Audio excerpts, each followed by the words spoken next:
It is 3:30 and p.m. Central Time. We are ready to go. I hope you're all having a great day, and we're looking forward to another wonderful few hours with the marvelous Dr. William Lane Craig, and I give it to him. Thank you, David. Today we want to continue our discussion of Adam in the New Testament. And in order to deal with New Testament authors' citation of pseudepigraphal and mythological sources, I drew a number of distinctions between truth and truth in a story, literary figure and a historical figure, between illustrative uses and assertoric uses of a figure, and between what the author believed and what the author intended to assert. Now, with those in mind, let's turn to New Testament authors' use of Adam.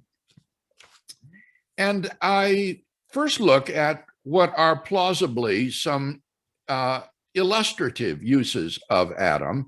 And I think that Jesus's references to Adam and Eve are plausibly illustrative. On page 221, I point out that the statements of the Lord concerning Adam in Matthew 19 are plausibly illustrative. He begins by drawing attention to the literary Adam. Have you not read? And then he cites Genesis 1:27 and weds this statement with Genesis 2:24. And this then forms the basis for his teaching on divorce.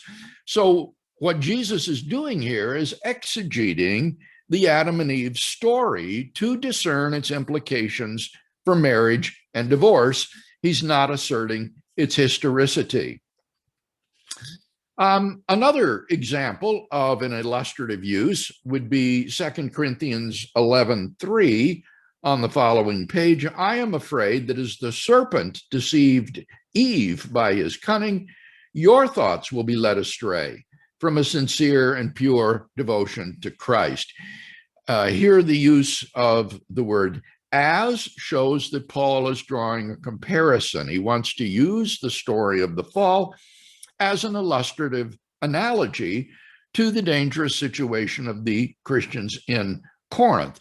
The historicity of the story is neither germane nor asserted. But I think there are plausibly some assertoric uses of Adam in the New Testament, beginning on page 223. For example, the genealogy in Luke 3 is intended to be assertoric, just as the genealogies in the primeval history evince a historical interest.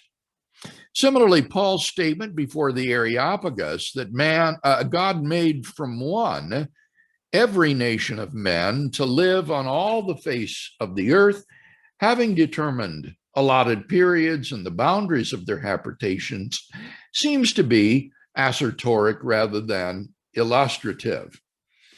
John Collins points to 1 Corinthians 15:21-22 and 45-46 as another assertoric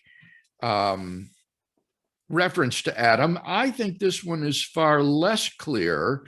As I say on 225, there might be a hint of the historical Adam in the expression, it is not the spiritual which is first, but the physical and then the spiritual.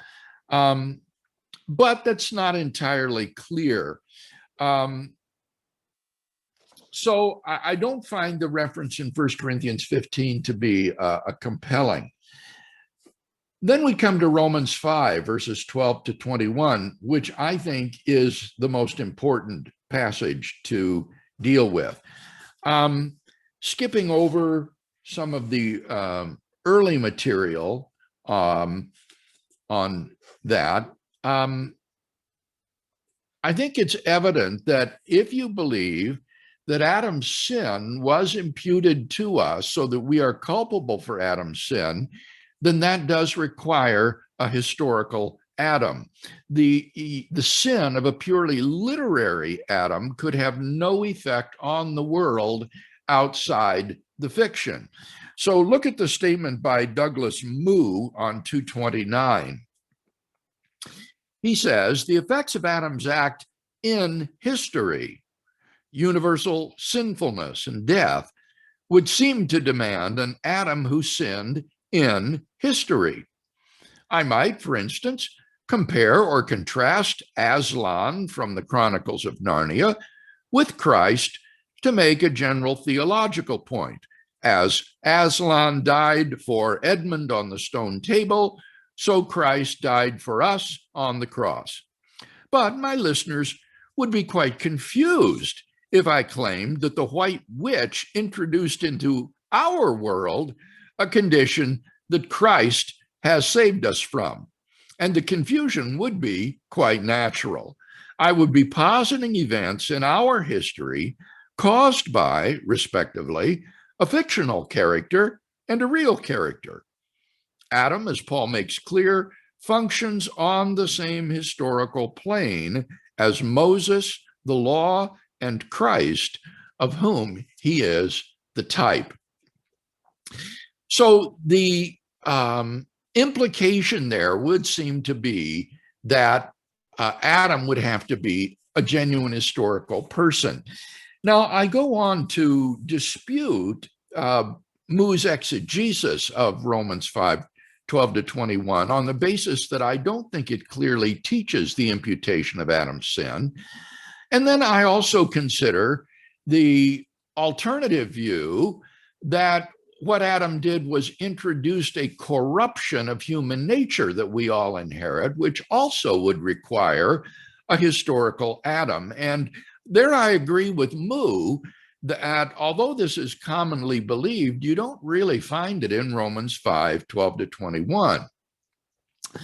So what I argue is that what Paul is teaching there minimally is that Adam was the floodgate through which sin entered the world. And then sin spread to all men because all men sinned. So that even apart from imputation of sin or corruption of human nature, you have to have a historical Adam in order to explain how sin came into the world. Now, perhaps one of the most intriguing features of this exegesis, explained on page 235, is this difference between death as a consequence of sin and death as a penalty for sin. I take it that what Paul is teaching here is that prior to the giving of the law, people were not held accountable for sin, and therefore they were not culpable. Death could not be a penalty for sin. Nevertheless, he says that death reigned from Adam to Moses, even over those whose sin was not like the transgression of Adam. And there, what he seems to be speaking of is spiritual death as a consequence of sin. Sin alienates us from God and produces spiritual darkness and estrangement from God.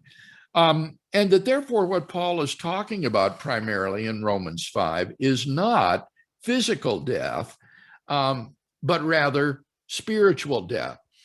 And this represented one of the main changes in my own thinking as a result of this study of the historical Adam. I think what you have in 1 Corinthians 15 is the contrast between physical death and Jesus' resurrection. The solution to physical death is resurrection from the dead. But in Romans 5, what you have is the contrast between spiritual death and justification through Christ's righteousness. And when you look at 1 Corinthians 15, physical death is not said to be the result of the fall. Rather, it is the result of the creation. Man was created with a soma psychikon, a mortal body. And that would make sense of why there had to be this tree of life in the garden. Adam and Eve were naturally created mortal, but the tree of life would confer upon them constant rejuvenation of their youth so that they could live forever. And that's also why when they ate of the fruit of the tree of the knowledge of good and evil, they didn't just drop over dead physically. Rather, they immediately experienced alienation and estrangement from God. So it seems to me that physical death and mortality is the result of Adam's being created with a biological animal body. And that spiritual death then is the result of Adam's sin. Now, on page 239, I point out that this interpretation also requires that Adam be a historical person. For sin and spiritual death are said to enter the world through him and to affect in turn all his descendants, including us. Paul's expressions before the law was given and from Adam to Moses show that he is denominating real epics of human history as affected by Adam's act. An action that is wholly internal to a fiction cannot have effects outside the fiction. Only an action that is external to the fiction can have real-world effects. It follows that Paul not only believes, but also asserts that Adam and his sin are historical.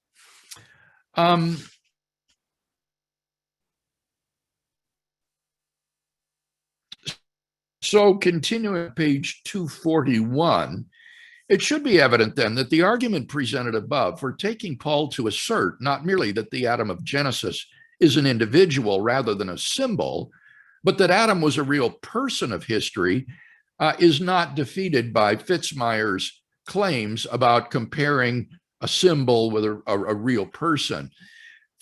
Our argument is not based on Paul's contrasting Adam with Christ, a literary figure with a person of history, but rather on the real world causal effects of Adam's sin. It is impossible for Hamlet, though an individual in the play, to have real world effects because he does not exist in the real world, but exists only in the play. That is to say, in the play, he, unlike, for instance, Macbeth's dagger, which was hallucinatory, exists. Paul thus teaches that Adam was a real person of history.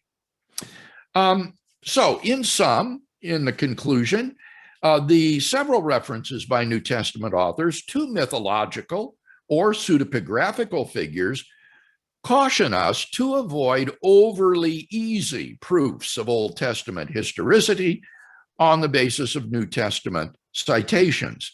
Such figures may be merely literary or illustratively employed. Similarly, some of the New Testament references to Adam and other figures and events of the primeval history may describe merely the story world of Genesis, requiring at most truth in the story. But in 1 Corinthians 15, and especially Romans 5, we do have clear assertions of the historicity of Adam. But note that what is asserted of the historical Adam in these key passages does not really go beyond what we've already affirmed on the basis of our genre analysis of the primeval history of Genesis 1 to 11, namely that there was a progenitor of the entire human race through whose disobedience moral evil entered the world. Any question then on the figure of Adam in the New Testament or discussion? Ben, go ahead. Yeah, so I would like to bring to your attention 2 Peter 3, verses 3 through 7. In this passage, Peter is talking about people who deny the second coming of Christ. And he says basically that, obviously the people who deny the second coming, they say that can't happen because things are continuing on as they have since the beginning. And then Peter responds by saying, no, they're not, because there was this flood that destroyed the world with water. And so, following Douglas Moo's argument, if this is Peter only using the flood, a world-destroying flood, as an illustrative purpose rather than a certoric purpose, it would be sort of like somebody today saying, the aliens are going to invade in the future, and then the next person says, no, they're not. They've never invaded before. And the first person says, well, yes, they did. Didn't you see Independence Day? Yeah. So that's yes, I think that this is the best argument for the other side. I think that would be a passage that definitely poses a challenge for the view that I have offered. And I think the best that I could do would be to say that the writer is just talking about the story world of Genesis, that it doesn't actually commit us to the historicity of a worldwide flood that wiped everybody out, that in the story world it was universal and killed everybody. But I do affirm that there was a flood of some sort, just not universal. So I agree with you. I think that that's a good objection. But I think that on balance, the evidence inclines in the direction that I've laid out.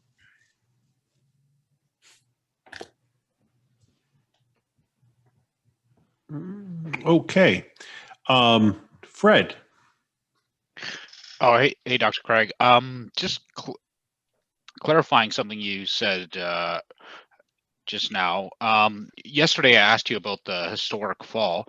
Do you think we, given your genre analysis, that we can get a historic fall strictly from Genesis, or do we need the additional evidence from Paul in Romans 5 and say 1 Corinthians 15? Yeah, I guess I'm inclined to say that we get it from Genesis, that it's there, because this is not simply an allegory. It's not just myth.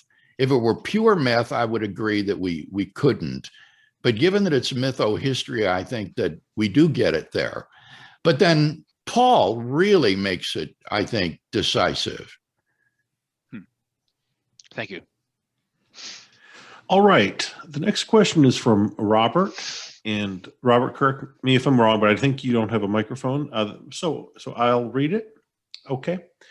And it goes like this. Isn't it misleading if we use language to others that we know will be taken as literal, historical, factual, if we no longer believe that it actually happened? So instead of saying when teaching, when Adam was assigned work in the garden, how do we say it to the person in the pew? If we instead say we can learn from the Genesis story that Adam was told, ... even that will be taken by many as literal. If instead someone says, why did you say in the story, didn't it really happen? We're in trouble. And even if properly even if we properly educate the entire congregation or class on genre, mytho, historical material, then having visitors in the class or hall gets really challenging since they don't have background. I don't think that we should try to explain too much when we're not teaching this material. So if one is preaching on Genesis chapter 1, I don't think you should go into all of this stuff. You should just exegete the story in the way that Jesus did. He said, God created the man and woman. He united them together as man and wife. And so what God has joined together, let no man put asunder, and that this is the teaching of the story. Remember, I think someone yesterday pointed out how we can discern the teaching of the parables without dealing with their historicity. They have a clear didactic point to teach us. And when you're preaching on the parables, you don't go into the question of whether or not these are historical. And I think you can do the same here. Okay, Dan, you're up. To Craig. So my question is, I'm not sure if I even know how to phrase this, so I'm just going to try and put it out there. But Paul is living in the ancient world. He's educated as a Jew. He believes Jewish ideas about the past. What if Paul is just mistaken in his views about Adam? What if he's just wrong? Yeah, I feel weird saying that. I'm not saying I believe that. I'm just asking that. No, this is one of the things that I wrestled with, and I will take you back to page 9 in the book, where we look at what would we need to do if it turns out that the biblical authors and Jesus teach inaccurate science, or that the biblical authors believe but do not teach inaccurate science.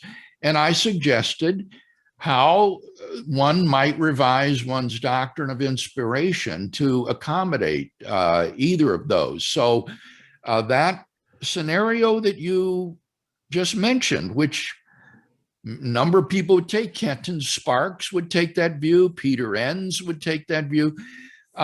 They're going to have to adopt one of those two alternatives or something similar to finesse the doctrine of inspiration. And I think that can be done.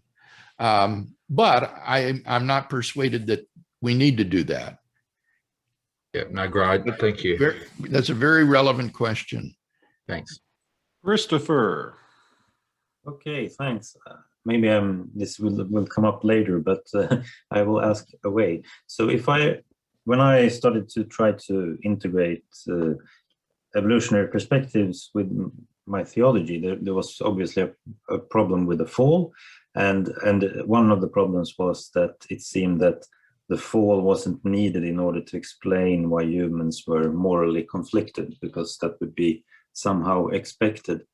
But then I came across this notion that Aquinas apparently thought that what happened in the fall was that humans lost a supernatural grace, and without that grace we will, so to speak, naturally be not integrated, but morally somewhat conflicted. So I was curious if you have any, what your thoughts about what happened in the fall was. Yeah.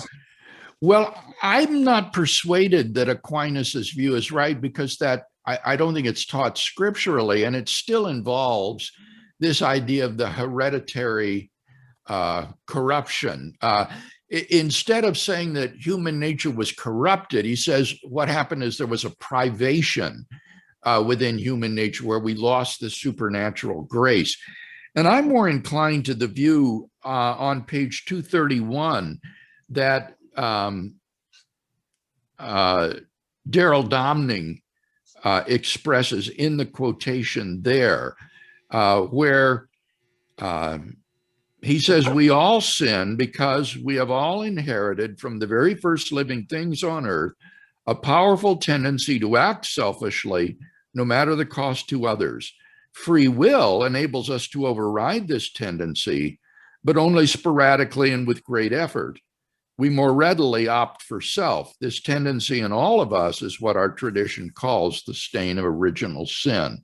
So I think that would be a plausible account of what happened in the fall that wouldn't appeal to the Thomistic doctrine. But he connects that to evolution, it seems, Daryl Domning, right? Excuse me? Doesn't he connect that tendency to evolution? Yes. And yeah, so this would be compatible with your worry about how would you integrate the fall with an evolutionary perspective. That's exactly what Daryl Domning and these other people mentioned here, Christopher Hayes and Stephen Herring, are trying to do. Yes. Okay, but then it doesn't seem that you need something extra in addition to an evolutionary background for human nature. Well, you still have to have wrongdoing, right? I mean, in order to have culpability, these first humans would need to do things wrong, and that would be the fall. We shouldn't think of sin as the result of the fall. The fall is the first sin. In the Genesis story, it is an act of disobedience to God, a failure to do your moral duty.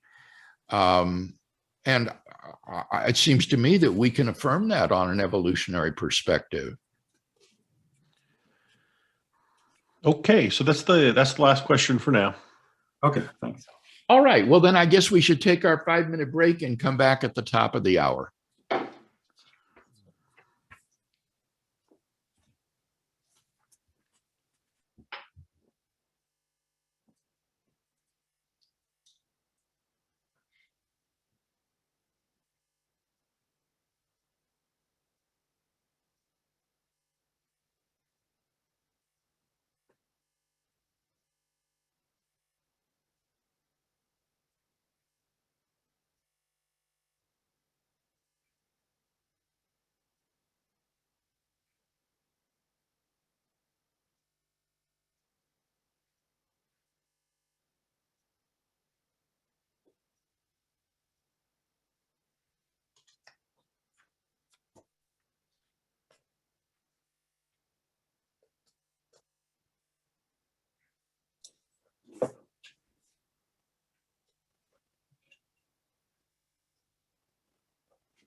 Dr. Baggett.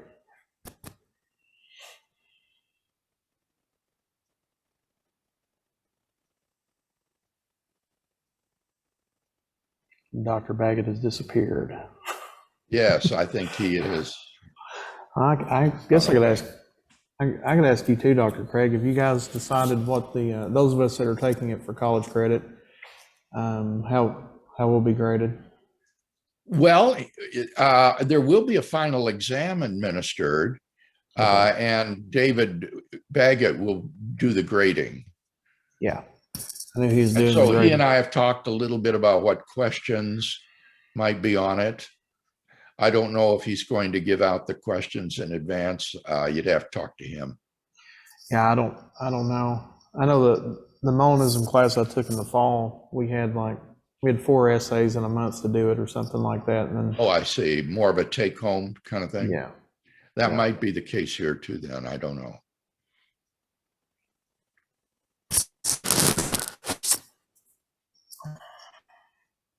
Yeah, that's what I was thinking, Bill, was take home. I'll get you the questions by this weekend, and then you guys will have some time to answer them, and I'll have some time to prepare to grade them.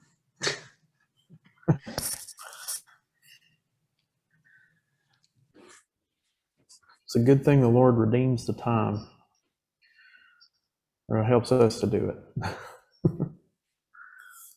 Something we don't have enough of, it seems like. Speak for yourself, man. Well, It doesn't feel like he's redeeming my time. I think it's a conscious choice.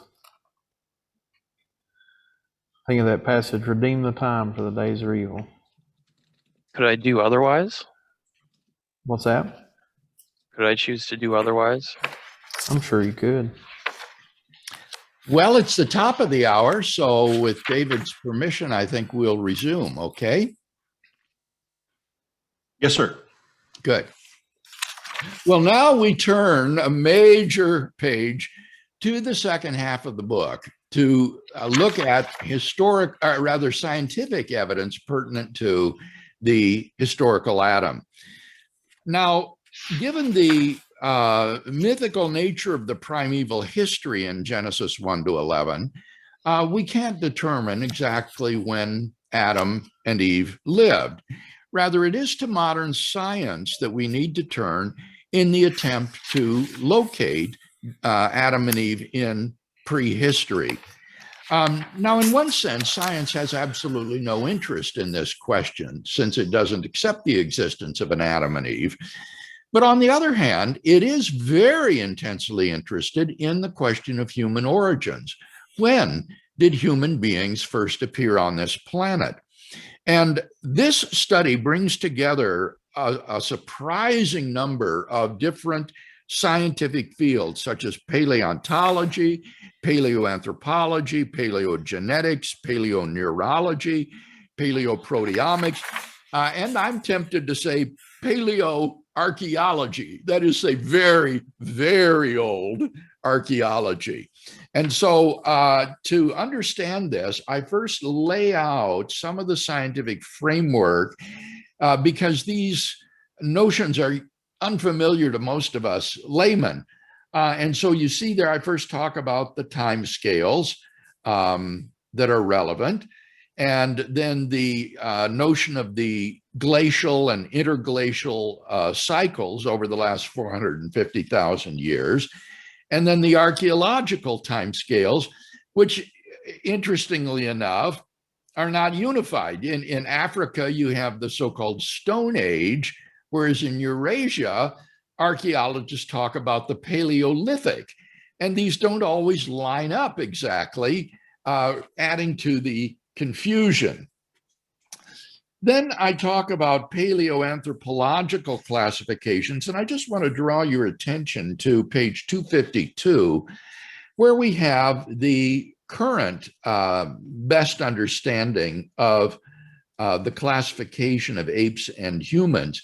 In this revised understanding, you'll notice that chimpanzees are thought to be more closely related to humans than they are to gorillas and orangutans.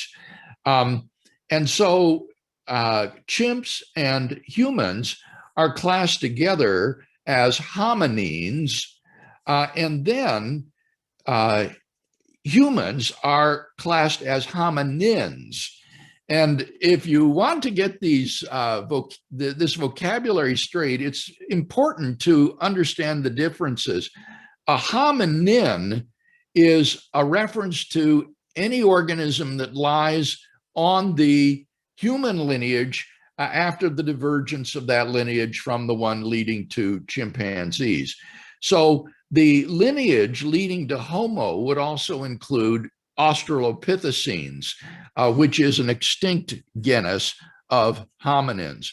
So hominins would include Australopithecines and Homo, with all the different species of Homo that have existed.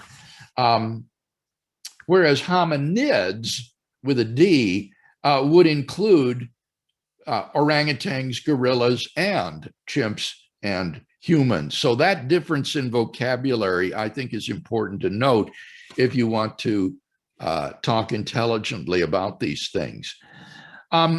I point out then that just because something is classified as Homo doesn't mean it's a human being. This is a rather archaic and obsolete form of classification that tended to just lump forms into either Homo or Australopithecus, and often without adequate justification.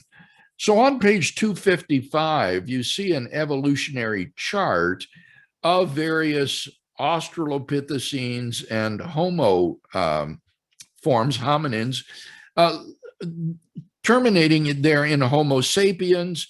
You see Homo neanderthalensis or Neanderthals, Homo heidelbergensis, who will figure importantly in our discussion as among the most recent forms of Homo to exist. But some of these early forms classed as Homo, like Homo habilis, Homo erectus, Homo rudolfensis, I think are probably not human in light of their very tiny brain size, which would have made it impossible for them to be truly human. Well, that raises the question then, what is it to be human on page 257? And here we encounter, I think, a very, very important question. What are the sufficient conditions of humanness? And my approach here is a paradigmatic one. we know what we ourselves are. We are humans. And so if we take us as a paradigm human being, then we can look at other organisms and compare them to ourselves and say, are these human? Now, in order for any organism to be a human being, it's going to have to be anatomically similar to ourselves. If there were a rational, self-conscious extraterrestrial, or even a chimpanzee, such a person would be a person, but he wouldn't be a human person. You have to be attached to a hominin body, somewhat like ours, in order to be a human being. Now, that doesn't mean to say that the match has to be exact. Even ancient Homo sapiens differed in certain respects from ourselves, but the differences could not be too great. For example, I point out that nobody thinks that Australopithecines were human, given the radical anatomical differences between them and human beings, even if they shared some human features like bipedalism. So, anatomical similarity, however, is not sufficient for humanity. There also needs to be certain cognitive features, which together with anatomical similarity would be sufficient for human personhood. And on page 258, I list Sally McBrady and Alison Brooks' 4 characteristics of modern human behavior. And here they are. Abstract thinking, the ability to act with reference to abstract concepts, not limited in time and space. Second, planning depth, the ability to formulate strategies on the basis of past experience and to act on them in a group context. Thirdly, behavioral, economic, and technological innovativeness. And finally, symbolic behavior, the ability to represent objects, people, and abstract concepts with arbitrary symbols, whether vocal or visual, and to reify such symbols in cultural practice. And McBrady and Brooks observed that these standards for behavioral modernity are, and I quote, universally recognized and frequently repeated in the literature. So I'm taking it that McBrady and Brooks have given us sufficient philosophical conditions for humanity. The adequacy of these conditions, I point out on 259, is evident from 2 factors. To deny the humanity of past individuals anatomically similar to modern humans who exhibited such behaviors would be problematic because, 1, it is implausible to think that such behaviors did not require the cognitive capacities of human beings, and 2, to deny the humanity of past individuals exhibiting such behavior would permit one similarly to deny the humanity of people living today who share such behavior, which is not only implausible, but morally unconscionable. So for those 2 reasons, I think that McBrady and Brooks have offered us sufficient conditions which are indicative of humanity. Now, the more difficult question then is whether we can discern when these cognitive behaviors first appear in the prehistorical record. And here I begin by setting termini a quo and a quem for humanity. And I argue here that humanity cannot go back beyond the later Homo erectus.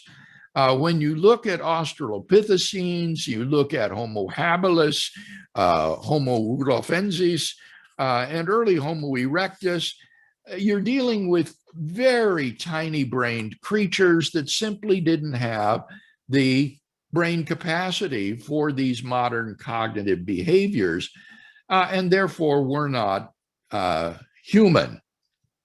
By contrast, by the time you get to Homo heidelbergensis and Homo neanderthalensis, then the brain sizes are large enough. I point out on page 262, for Homo heidelbergensis, you have 1,100 to 1,400 cubic centimeters. For Homo neanderthalensis, 1,200 to 1,750 cubic centimeters, which is well within the modern human range. Now, that would then give us an earliest point at which humanity might have originated.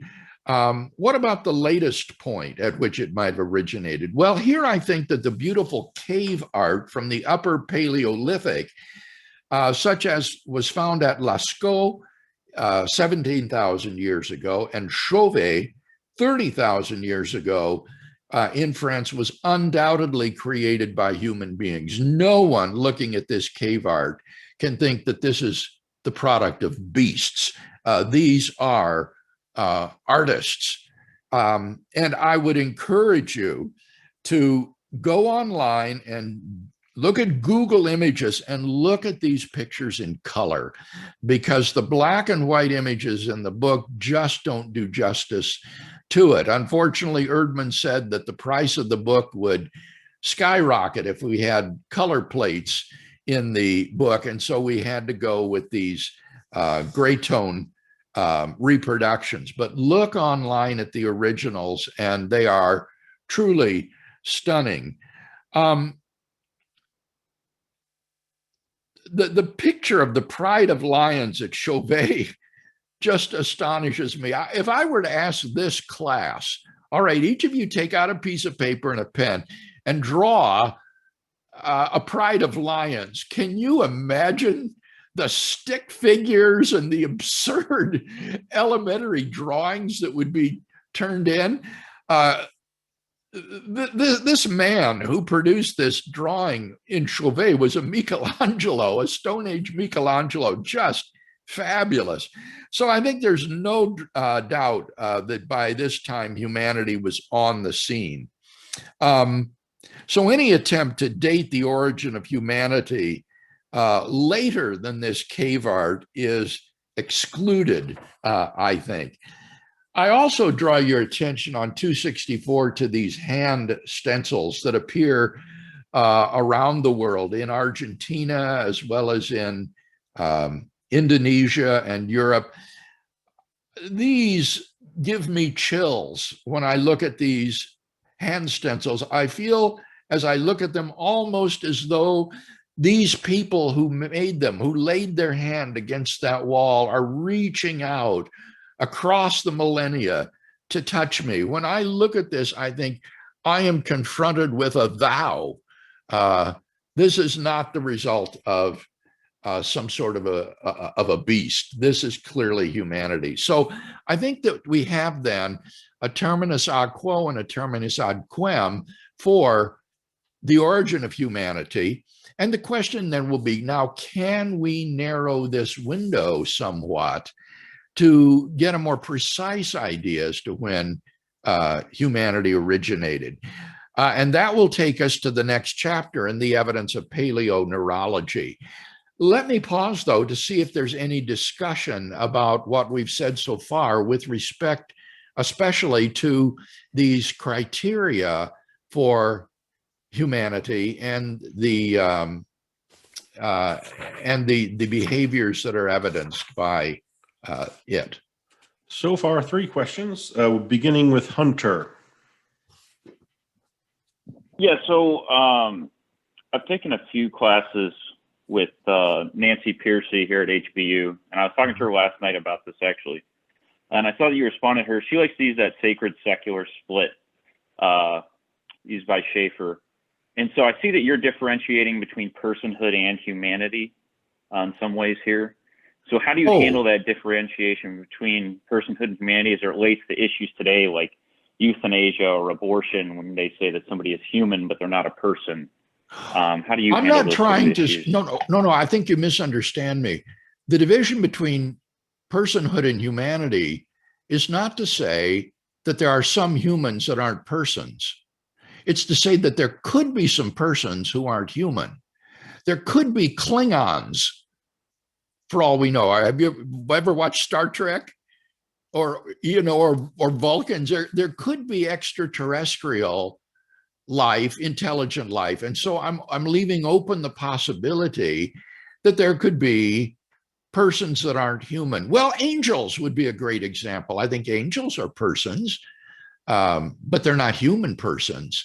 So that's why I say, to be a human person, you need to be both a person and have a hominin body, anatomically similar to ourselves. Okay, so just to clarify, you're saying that all humans are persons, but you don't have to be human to be a person, to have personhood. You Right. do have to be right. Yes, that's right. Yes, Okay. that's right. Okay, thank you. Hmm. Okay, Leonard.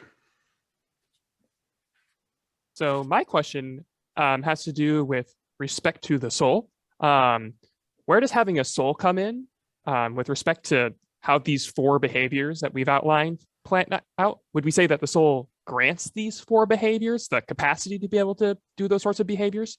That's what I'll argue in the last chapter of the book. In the last chapter of the book, I argue for body-soul dualism, and that it is the infusion of a rational soul into a hominin body that makes it human and gives it this cognitive capacity.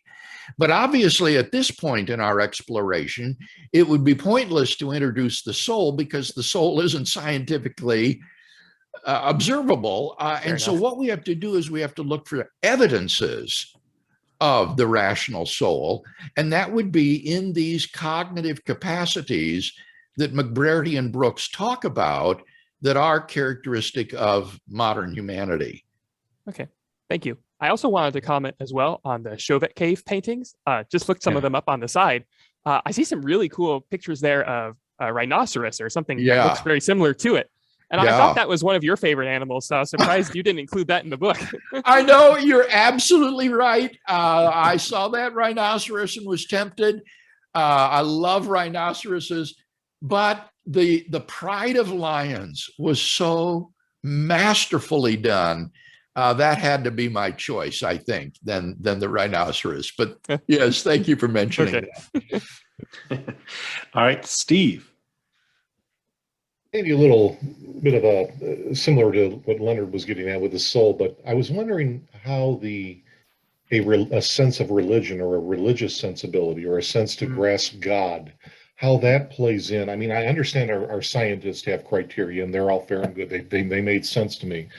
But even as just we anchor ourselves in the scripture, it sees one of the key things of when human beings come out is they can actually know God and talk to him and relate to him and morality and so forth. How does that, and this is something I think Ben Witherington might have mentioned in his brief critique of your assessment. I think he said something about how does looking for evidence of religion, how does that play into our identification of when humans? Well, I hope you saw my reply to Ben on that. I think it would be great if we could detect early evidence of religious activity among primeval man. And Ben says that there is an example of a religious temple that goes back 9,000 years, which is great. But I'm interested in whether or not early Homo sapiens or Neanderthals might have exhibited religious behavior. And here I think we can say there's evidence that is consistent with that, but it doesn't show it. It doesn't prove it. For example, I'll mention later, Neanderthal burial of their dead. They had a respect for their dead such that they buried the bodies carefully. They didn't just throw out these carcasses like they were cave cleaning. They were carefully interred and sometimes interred with artifacts. Could this have been indicative of a consciousness of immortality or belief in the afterlife or something. We just don't know, but it's consistent with it. And then these constructions that we'll talk about that were found in Bruniquel Cave, France, that go back 176,000 years.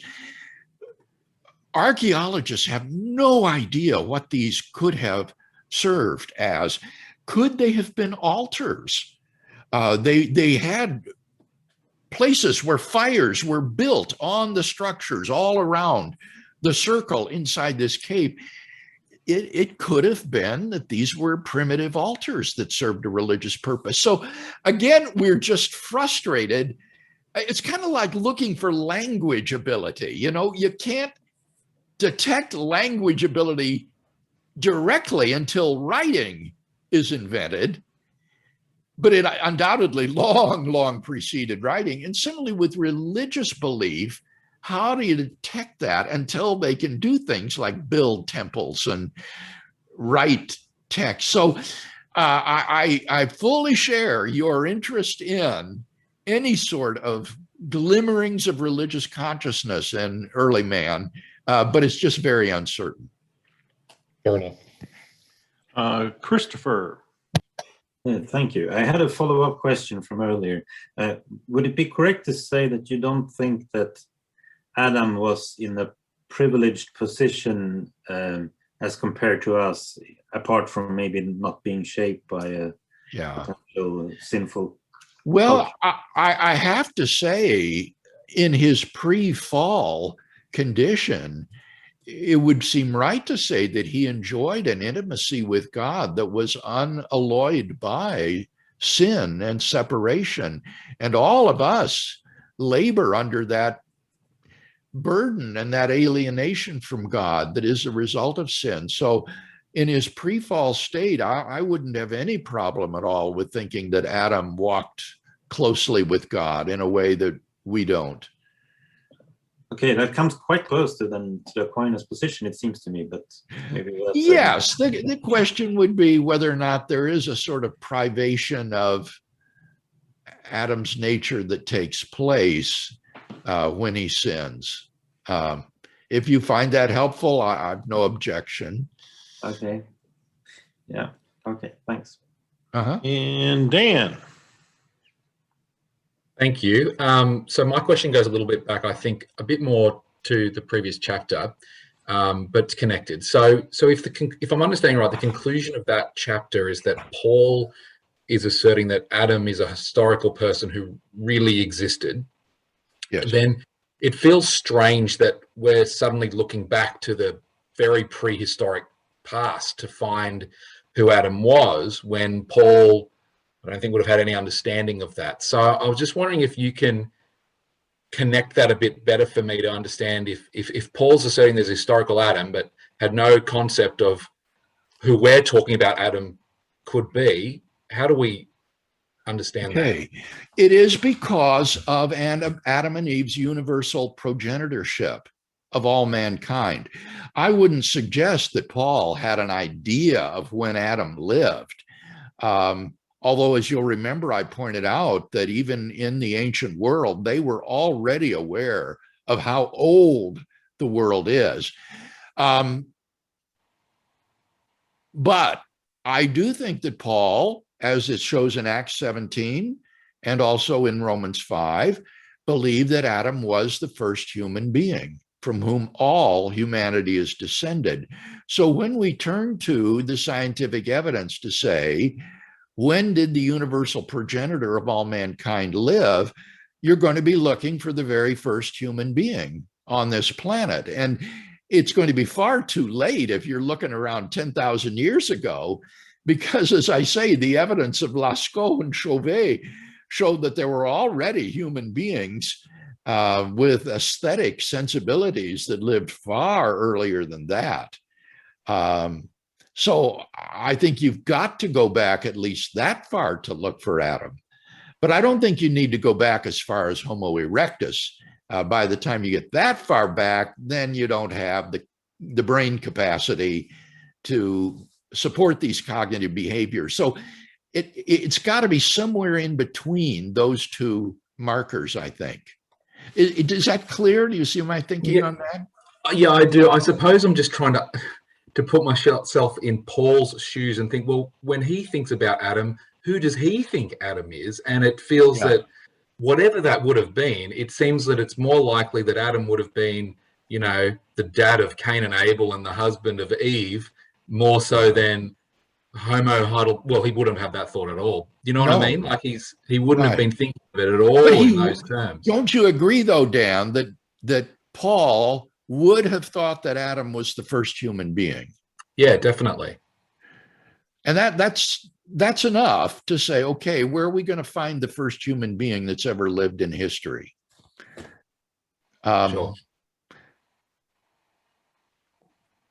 Okay, and one more, Fred. Yes, I've heard you say elsewhere, like, for example, Neanderthals had bigger brains than us, and that like the human brain has been shrinking over the last 10,000 years. I'm just wondering, does brain size correlate with sort of cognitive capacity, or might it be that Homo sapiens, even though they have a smaller brain, it's more efficient, so to speak? Or what do you think? In the chapter on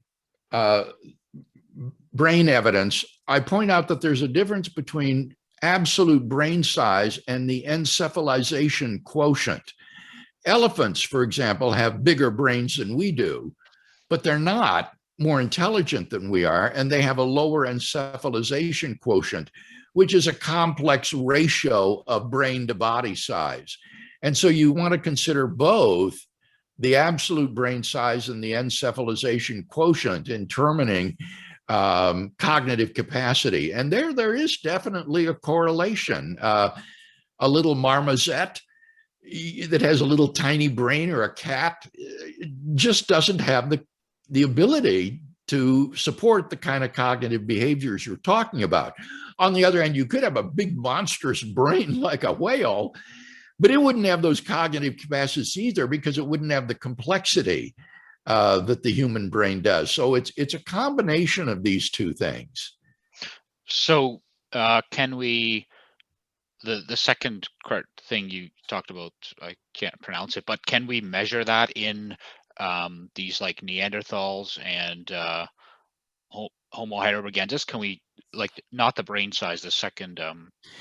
Yeah, I think that you can, because based upon these cranial endocasts of the skull, you can figure out what was the size of the brain, and then you can figure the quotient of that to the body mass as a whole. And they do have an idea of how much Neanderthals weighed, how tall they were, and therefore their body mass. So these things could be approximately measured or estimated, yes.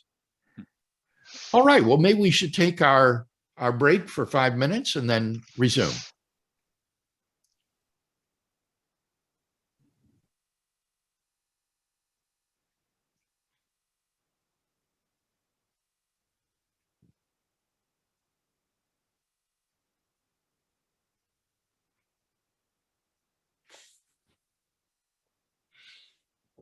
Dr. Craig, are you following the Braves in the World Series at all? You know, we're really not. My wife isn't a baseball fan. She finds it boring to watch. And since I want to do things together and not by myself, we're more interested in the Green Bay game tonight. They're playing the Arizona Cardinals, who are undefeated. So that's more our interest. She likes football. Fair enough. Fair enough. Yeah. She has good taste. Fair enough. Yeah, us in Houston we're not too happy with the Braves right now. So. Oh, yeah, it's tied up, isn't it? The series is tied. 1-1. Yeah. But the games are going to Atlanta tomorrow. Yeah. So. Yeah, that should be a considerable advantage. Mm-hmm. It was funny when I taught. Oh, go ahead. When I taught seminary right out of graduate school, I had a discipleship group of the philosophy students in the home, and they'd come over Monday night and we would study sentential logic together. And I would teach them the rules of inference and things like this. Well, Jan would retreat to the bedroom during this discipleship group with the fellas, and she, to pass the time, began to watch Monday Night Football. Well, this was when Joe Montana was quarterbacking the 49ers, and she became this huge 49ers Joe Montana fan, and ever since has been a big football fan. So she blames me for her interest. Wow, that's funny. It really is. That's funny. I'll have to share that with my college roommate. He was from Kentucky, and he was a Chicago Cubs baseball fan and a San Francisco 49ers fan. Yeah.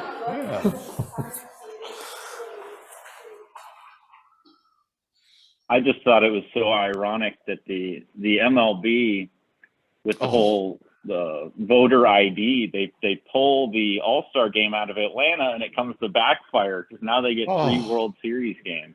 That is really ironic, isn't it? I mean, the irony is just delicious, I think.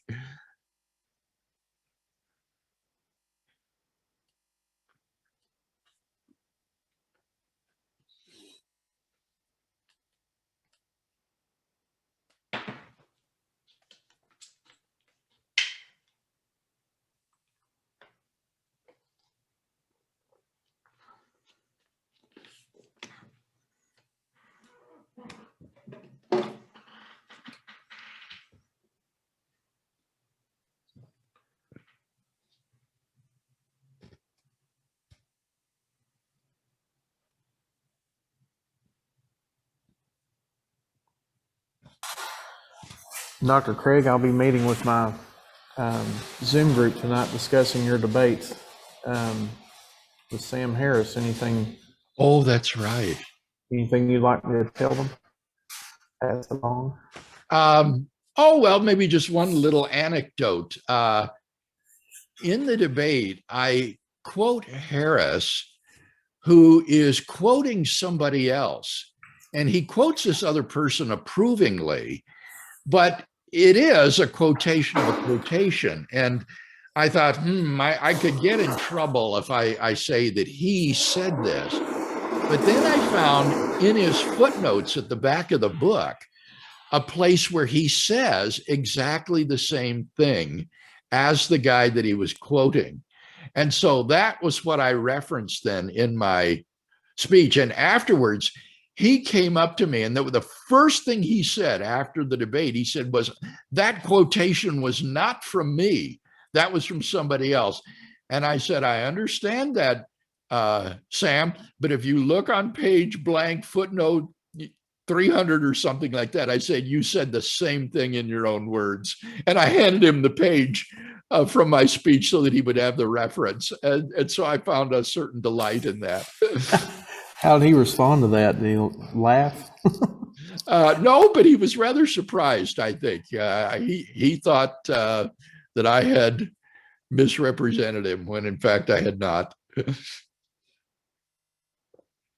If I remember correctly, didn't he give the same rebuttal in both debate 1 and 2? Or did I just, like, isn't there 2 debates you had with him? Or no, I've only debated Harris one time at the University of Notre Dame. I thought there was 2. Okay. No, that's probably why they sound the same. No, I was like, this is odd, but it must have been labeled debate 2. So yeah. It could have been. I watched it over like too many years. So yeah, that's a problem. Yeah. No, it is labeled debate 2, and I wonder if that was because Christopher Hitchens' debate at Biola was that debate 1 then? They were totally unconnected as those 2. One was at Biola, the other was the University of Notre Dame. I don't know. Oh. Well, let's go ahead and resume, shall we? We'll turn now to chapter 9, which is the evidence of paleoneurology.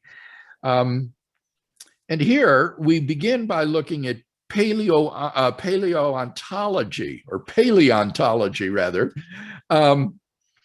And this would be skeletal remains of ancient hominins. And the first thing we discuss here is cranial endocasts. And what these are casts of the interior of skulls. And as it states here, these brain endocasts from fossil hominin crania can yield important information regarding brain size, possible brain-to-body relationships, and brain structure and organization, despite the paucity of that information. And there is a general appreciation that in primate evolution, larger brains and larger ratios of brain to body size, or encephalization quotient, are indeed correlated with higher cognitive skills. And you see there on pages 267 and 68 from Toth and Schick, 4 stages in hominin brain evolution. And I want to simply focus your attention on stage 3, which is when humanity really arrives. And here they class Homo heidelbergensis, Homo neanderthalensis, and Homo sapiens at this stage of by 500,000 years ago to the present. And the neurological and cognitive changes at this stage include an overall increase in brain size and encephalization quotient, refinement in hemispherical asymmetries and specializations for visuospatial, verbal, and sociality skills. By inference, then, growing elaboration of cultural skills based on language, by inference, arbitrary symbol systems, and by inference, feedback between behavioral complexity, including stone technology, and brain enlargement. And I point out that on the basis of these endocasts, we don't really know very much about the structural or brain size differences between these 3 species of human. And therefore, Toth and Schick rightly turn to archaeological evidence to chart the course of the evolution of human cognitive ability, so that while we can learn something from these endocasts, ultimately it's going to be the archaeology that will be indicative of these modern cognitive behaviors. Now, here is a second indication of increased cognitive capacity that I had never heard of before: arterial foramina. This is based upon the brain's metabolic rate as determined by the arterial foramina, which are openings in the skull through which arteries supplying the brain pass. And this confirms what we've already seen concerning the cognitive capacities of ancient hominins. And just look at the chart on page 269, which shows the rate of blood flow through the arterial foramina to the brain in these different hominin forms. And you can see that the apes, like gorillas and chimpanzees, aren't even on the same curve. They're way down there. And similarly, Homo habilis and Homo rudolfensis is way down there, along with the Australopithecines. And it's only until you get up to Homo heidelbergensis, late Homo erectus, Homo sapiens, Homo neanderthalensis, that you get this these arterial foramina that indicate an adequate flow to the brain for these modern cognitive behaviors. So this is, I think, really, really interesting as evidence for when this kind of cognitive capacity first begins to appear in the prehistoric record. The next point is cranial globularization. And this has to do with a critique offered by a Christian scientist, Wilcox, David Wilcox, where he tries to show that Neanderthals had a different skull shape, not so globular as Homo sapiens. And he uses this to try to, frankly, impugn the cognitive capacities of Neanderthals. And he did so on the basis of a team of scientists headed up by a fellow named Neubauer. And one of the advantages of scientific work is that these scientific articles always include the email address of one of the authors of the paper who is assigned to do correspondence about the paper. And so I wrote to these fellows and asked Neubauer about the cognitive capacity of Neanderthals as indicated by their results. And basically what he says is that their results don't indicate anything about decreased cognitive capacity in Neanderthals. In fact, on page 273, you can see that he concluded by saying, recent archaeological evidence has provided new insights into Neanderthal cognition by documenting a suite of sophisticated symbolic behaviors in Neanderthals that had previously been attributed exclusively to modern humans, such as the enigmatic structure built deep inside Bruniquel Cave and the Neanderthal cave art from Iberia. So this difference in globularization doesn't indicate any decreased cognitive capacity in Neanderthals. Another indication from the paleontological evidence is dentition. And this is really intriguing.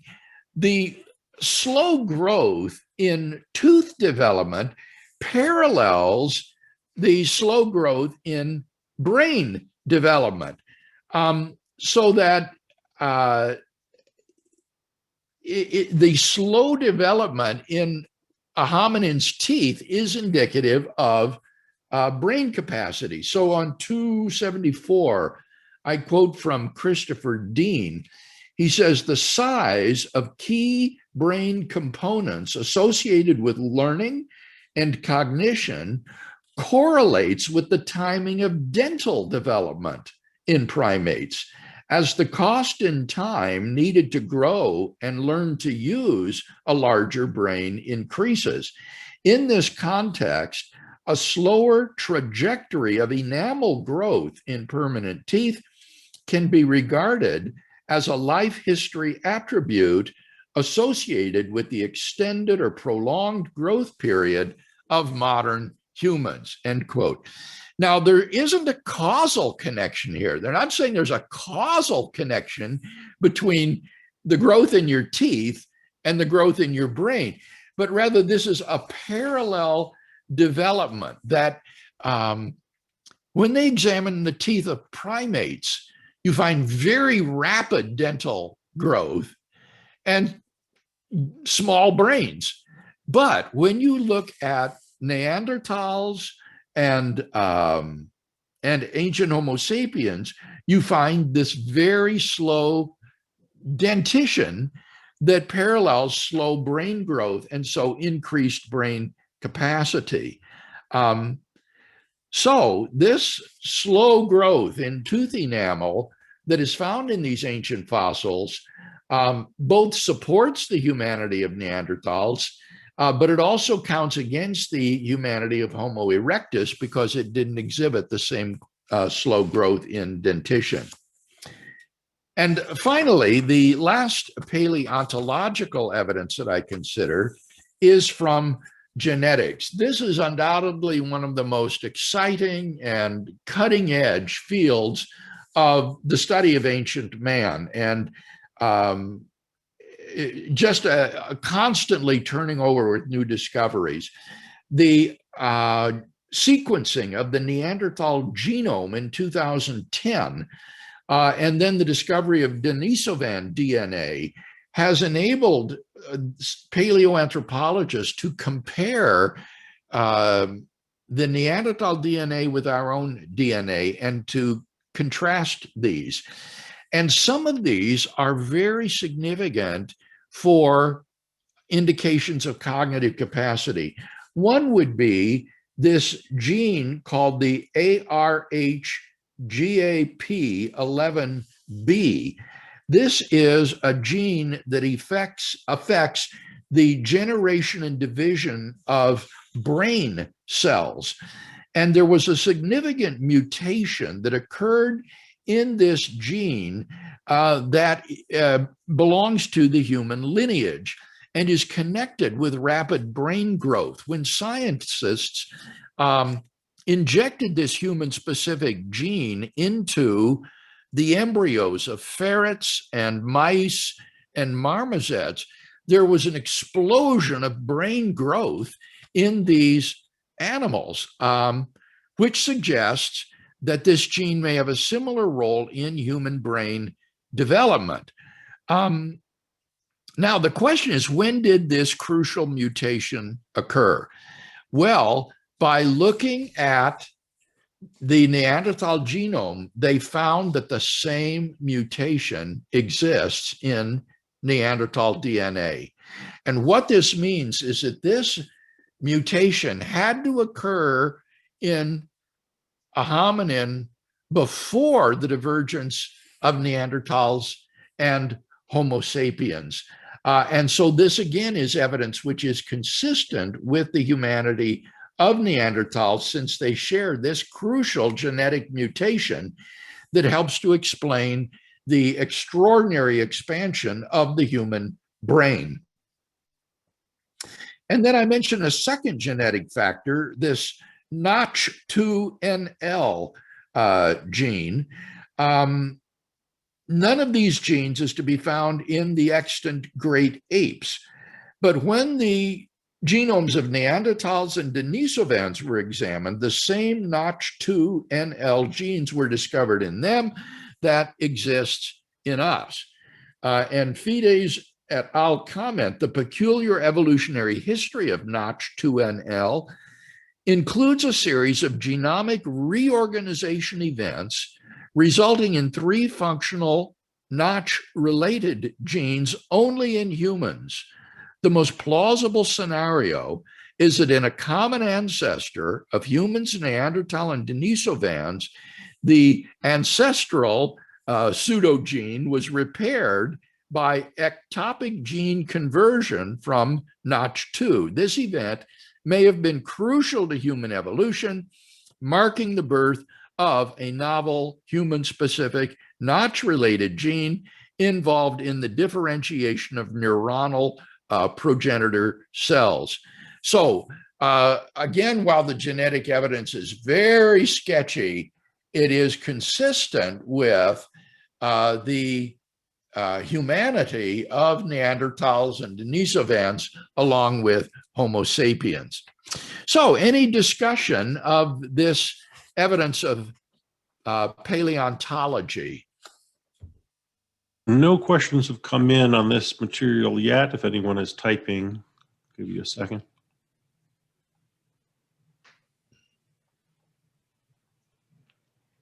I'll ask one really quick. I was wondering if, Craig, you'd be willing to give creation science credit for a fulfilled prediction here, since creation scientists have been saying for literally decades that Neanderthals and other early hominids were fully human. Yes, I am aware of that. And it is rather ironic, isn't it, that they have affirmed their full humanity. And I think that that is being verified all the time. Yes.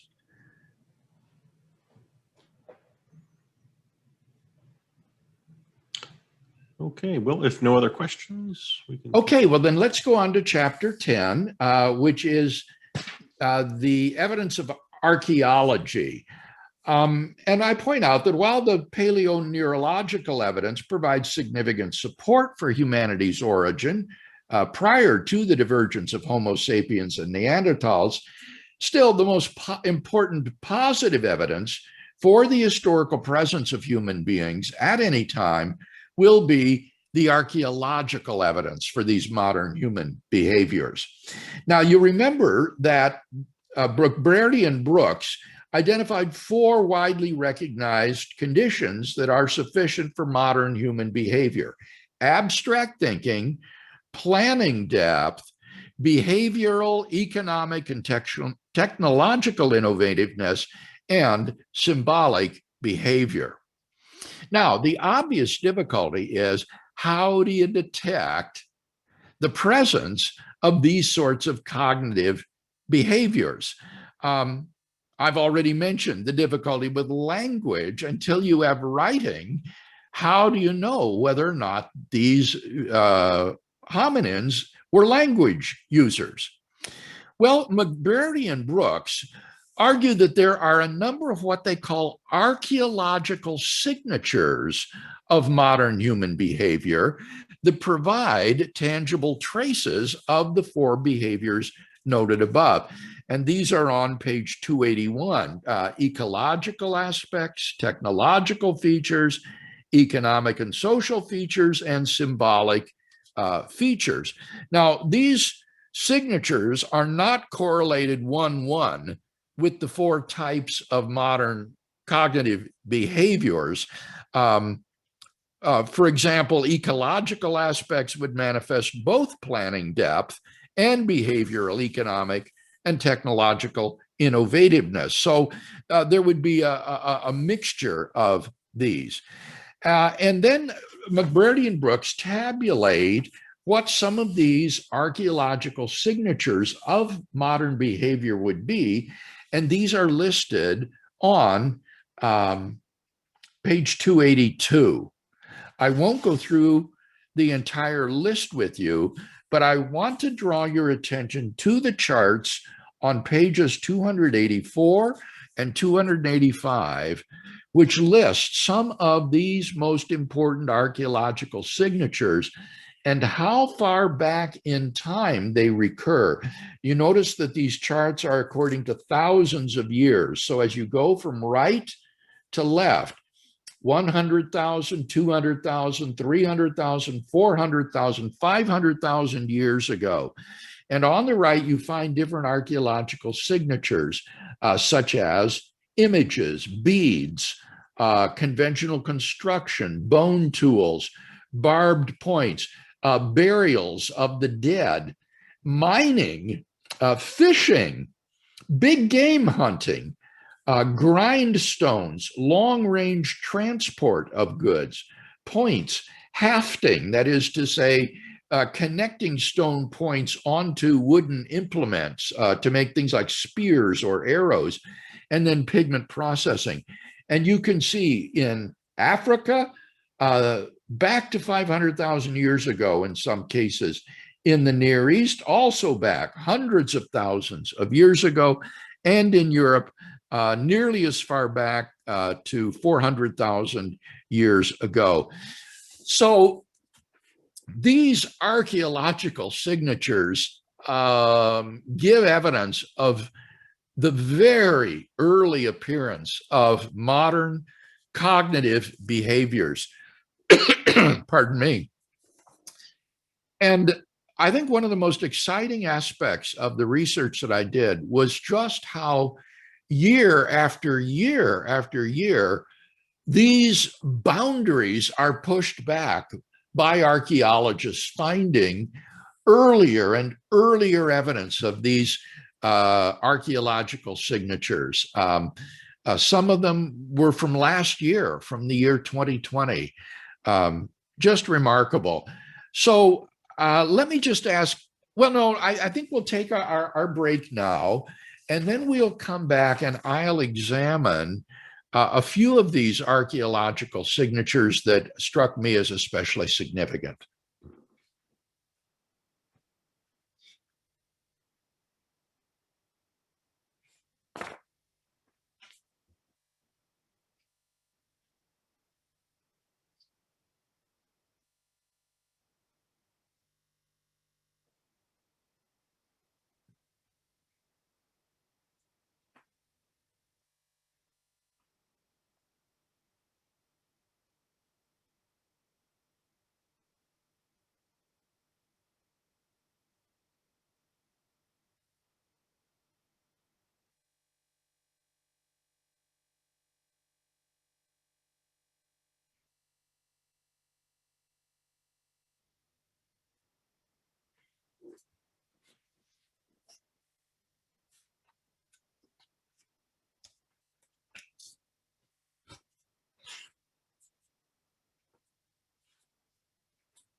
Dr. Baggett,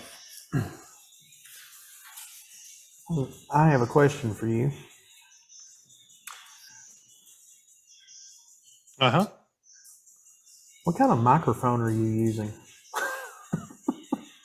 Oh, I don't know. Mary Beth did an interview with some outfit, and they sent her this, and they let us keep it. So I didn't buy it. I don't know anything about this stuff, but it works, so I'm happy. Well, it sounds wonderful. Yes, it does. Oh, nice. Very professional sounding. Well, thank you.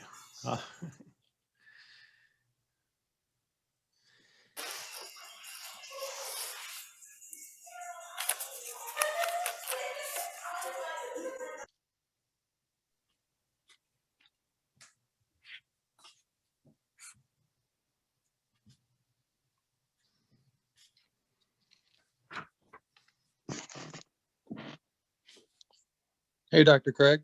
Yes. I'm just curious, given the number of books you've written and the classes you prepare for, you seem to be a very busy guy. I'm just wondering, where do you find the downtime, or what is your philosophy toward downtime? Oh, that's really interesting. You should ask.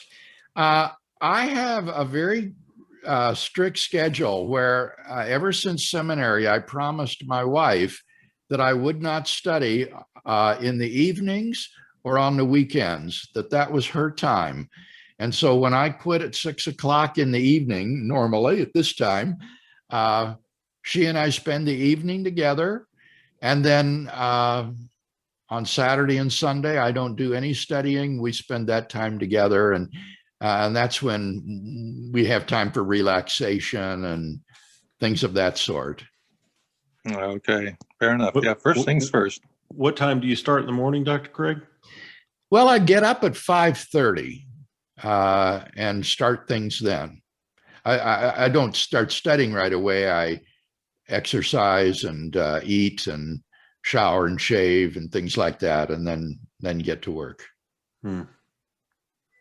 That reminds me, my friend told me to ask you, Dr. Craig, to grow your beard back if you could. Okay.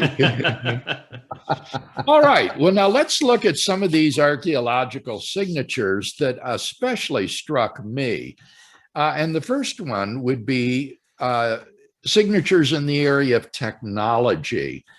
And what I point out here is that the most primitive Oldowan stone tools are not indicative of human cognitive capacity, because the making of these type of tools called knapping, striking rocks together at oblique angles to produce flakes, can even be taught to chimpanzees and can be learned by them by imitation. But when you get to the more advanced tools, then you have clear indications of cognitive capacity. So look at this beautiful hand axe on page 287. This is thought to be between 750, 800,000 years old. And again, I wish you could see it in color. It is stunning. It is a sort of honey brown color, and it just glows. And clearly the maker of this hand axe had a sense of geometrical symmetry in order to produce a tool like this.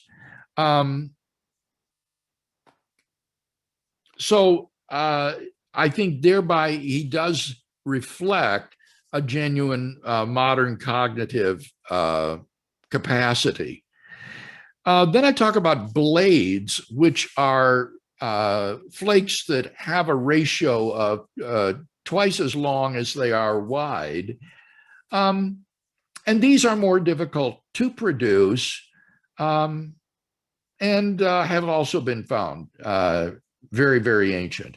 And then even more sophisticated than blades are stone points, which could be used on the tips of spears or even arrows. And in South Africa, archaeologists have found evidence of stone-tipped spears dating to an incredible 500,000 years ago. The lead archaeologist on that site, Jane Wilkins, says, and I quote on the bottom of 288, "The find does more than simply extend the prehistory of stone-tipped spears. It puts those first spears firmly in the hands of Homo heidelbergensis." And then you've got hafting and complex tools.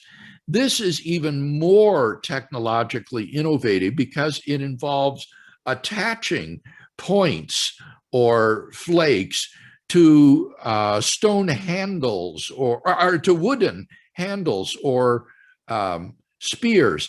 And one of the most remarkable finds was in 2020 of a piece of cord that had been recovered from a Neanderthal site in France, mentioned at the bottom of 289 and on to the next page. This cord is made out of 3 strings of fibers that were obtained from the inner bark of a gymnosperm tree. Each of the strings was twisted clockwise and then as a group twisted counterclockwise to make this 3-ply cord. The excavators, reading now on 290, emphasize that cordage manufacture implies a complex chaîne opératoire, a sequence of operations, including processing of the bark fibers and keeping track of multiple sequential operations simultaneously to weave a cord. Quote, "Indeed, the production of cordage requires an understanding of mathematical concepts and general numeracy in the creation of sets of elements and pairs of numbers to create a structure," according to B.L. Hardy. So unbelievable indication of Neanderthal cognitive capacity. Hardy says at the bottom of the first paragraph, in view of the ongoing revelations of Neanderthal art and technology that I'll talk about in a minute, quote, "It is difficult to see how we can regard Neanderthals as anything other than the cognitive equals of modern humans." In fact, the evidence from Schöningen in Germany points to hafting that goes back 400,000 years in Europe. Next is grindstones. Now, these are important not simply for the grinding of plant material for consumption, but they were used especially for pigment production, which is one of the signatures of symbolic behavior. And these pigments could be used for staining one's own body as like paint, or for painting figures on cave walls and things of that sort. And again, the evidence for these grindstones goes back very far. If you recall the previous charts on 285 and 84, you see grindstones going back 250,000 years in Europe, in the Near East. Similarly, 250,000 years, nearly 300,000 years in Africa. So those would be some of the technological innovativeness that is striking. Then you have what McBrady and Brooks call economy and social organization. And one of these would be specialized hunting. One of the archaeological signatures is said to be specialized hunting of large, dangerous animals. It was earlier thought that early man simply was a scavenger, scavenging the corpses that was killed by lions and other animals. But now we know that, in fact, he engaged himself in big game hunting. And some of these are huge, like this Pelorovis, an extinct relative of the Cape buffalo, weighing over 900 kilograms. The Cape buffalo is still regarded as one of the most dangerous big game animals in Africa today, and yet they were taking Pelorovis hundreds of thousands of years ago.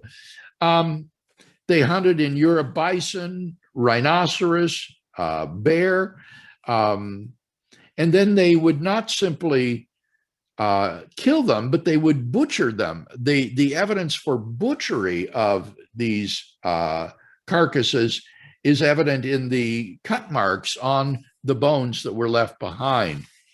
Now, here is one of my favorite archaeological signatures on 293.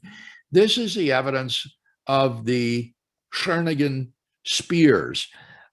These were excavated from an open pit coal mine and dated to the third interglacial period, 400 to 300,000 years ago. And these spears are over 6 or 7 feet long, and they are carefully sculpted from the shafts of spruce or pine, and they are designed for throwing. The circumference of the first third of each spear is greater so that it tapers off toward the butt. And as a result, most of the weight in the spear is forward to assist in throwing like a javelin. And I point out that reproductions of the Schernigen spears were made, and then they were tested by German Olympic athletes, and they were found to be on a par with Olympic javelins. In fact, I've got to show you this book. Let me get it.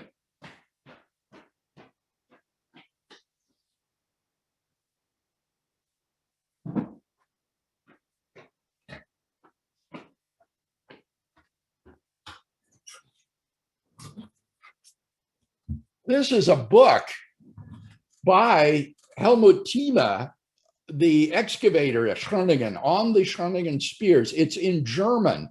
I couldn't find this book anywhere in the United States, but I have a friend who is a lawyer in Germany, and I wrote to her and said, Elizabeth, can you get me this book, Die Scherniger Speere, on the discovery of these spears? And she sent this book to me, and it is a beautifully illustrated book on the excavation of these remarkable artifacts.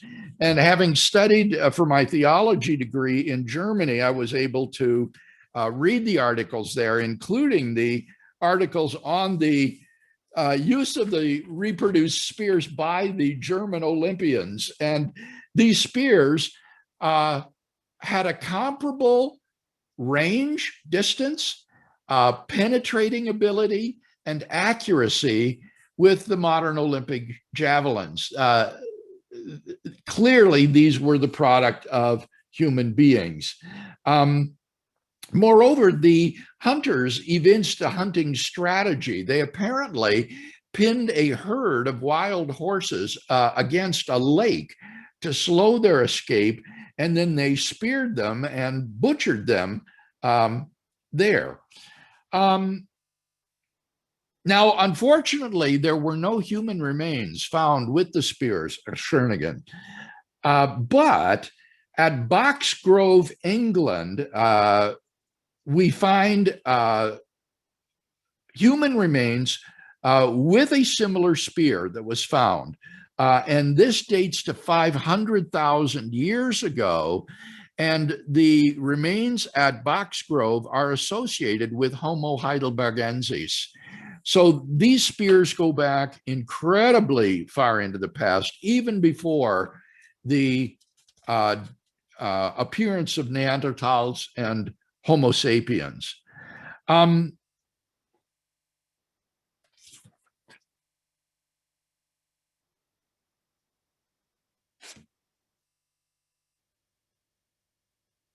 So this, I think, is one of the most stunning archaeological signatures that I have yet encountered in terms of the age and the sophistication of the technology.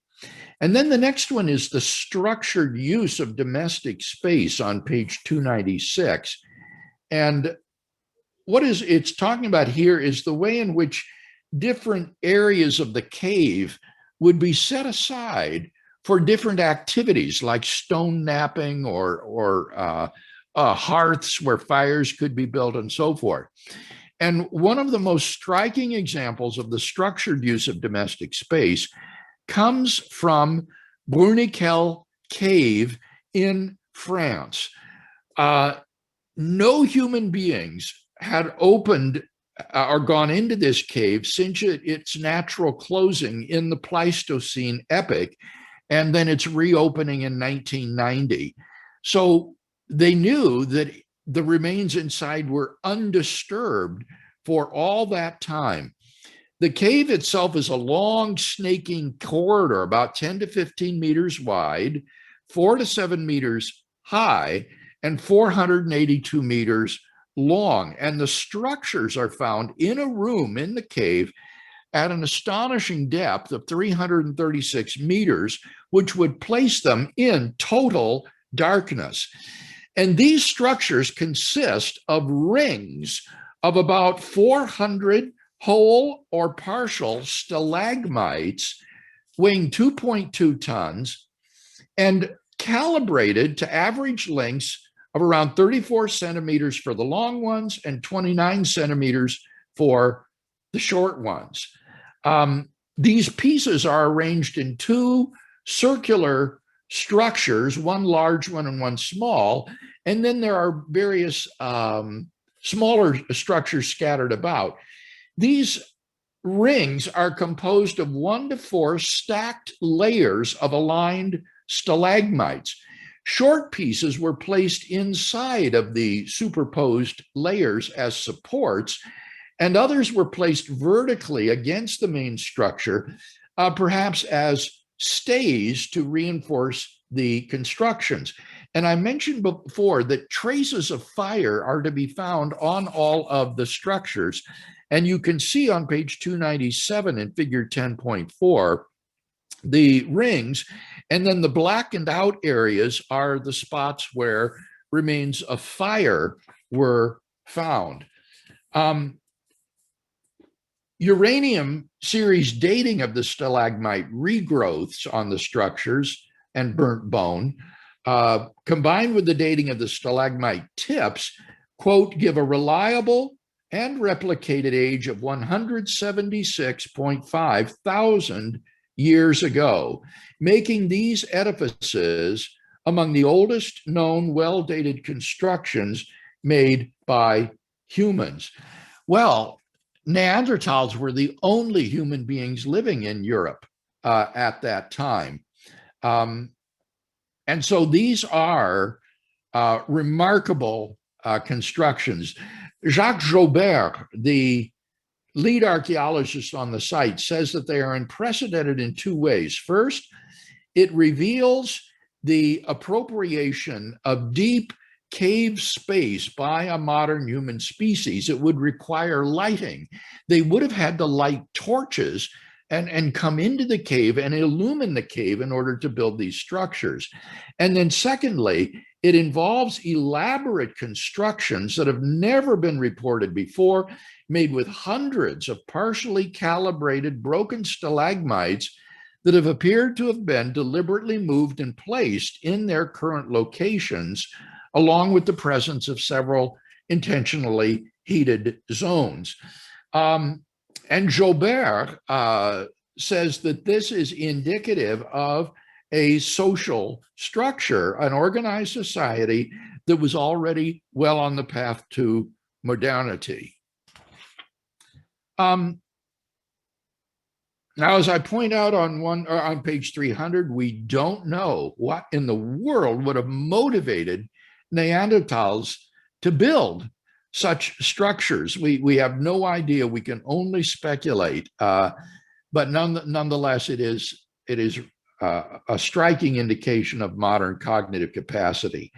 And then the last one I wanted to mention under technology is the discovery at Terra Amata in France, which I think is even more astonishing than the structures in Bruniquel Cave. Here, hunters built temporary huts composed of bent saplings driven into the ground in an oval shape and then encircled with stones. And you see the artist's rendering of such a hut on page 301. Inside the huts, remains of campfires were found, showing the domestication of fire by this time. And given the hut's evident design and complexity, there can be no doubt, I think, that these huts were human constructions in the fullest sense of the word. And this campsite at Terra Amata has been dated to an amazing 350,000 years ago. That's roughly twice the age of the constructions at Bruniquel Cave. And accordingly, the persons who built these could not have been Homo sapiens, but being so early, they must have been representatives of Homo heidelbergensis, which once again reinforces the great antiquity of the origin of humanity. So in summary then, I point out that we have highlighted examples of archaeological signatures from the domains of technology, including the production and use of blades, stone points, hafting and composite tools, and grindstones, and of economy and social organization, including specialized hunting, the structured use of domestic space. Some of these signatures are equally manifest among Neanderthals as well as Homo sapiens, and some push us all the way back to Homo heidelbergensis as the bearer of modern human cognitive capacity. So is there any discussion of these archaeological signatures in our remaining minutes? Leonard. Yes, Dr. Craig, I had a question about the evidence for agriculture in these early humans. Is agriculture something we infer from the archaeological record? Like we see these different tools used in their technology and we say, these are used for agriculture? It seems like Genesis is implying that they use some agriculture there. So what do we take? That would really be nice to find. I'm not aware that anything like that has been found. They seem to have been more hunter-gatherers because the stone tools that we find are primarily for hunting and weapons, though you do have the grindstones, but we don't have any knowledge that they themselves planted, say, grain and then ground it on the grindstones. But I mean, hold on to your hat. Who knows what will be revealed tomorrow? But as far as I know, we don't have any evidence yet for agriculture among these signatures. Thank you. Bill. Now let me unmute. There we go.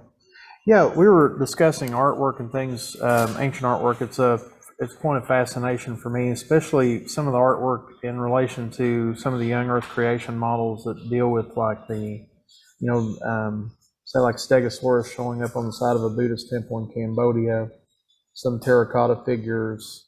I think the Inca stones are pretty well dismissed as fakes, but there's a lot of artwork worldwide from ancient humans and them dealing like with dinosaur kind. I was wondering if you had run across any of that in your research and what you thought. No, I really hadn't. I don't think that it would be old enough to be helpful. I mean, that is a totally different model of dating than what we're dealing with here, where the cave art is dated to 30,000, 17,000 years ago, and therefore just vastly older. Could it be that the cave art would be from a less sophisticated people group and maybe the dating was skewed somewhere or something? I don't know. I'm just trying to put it all together.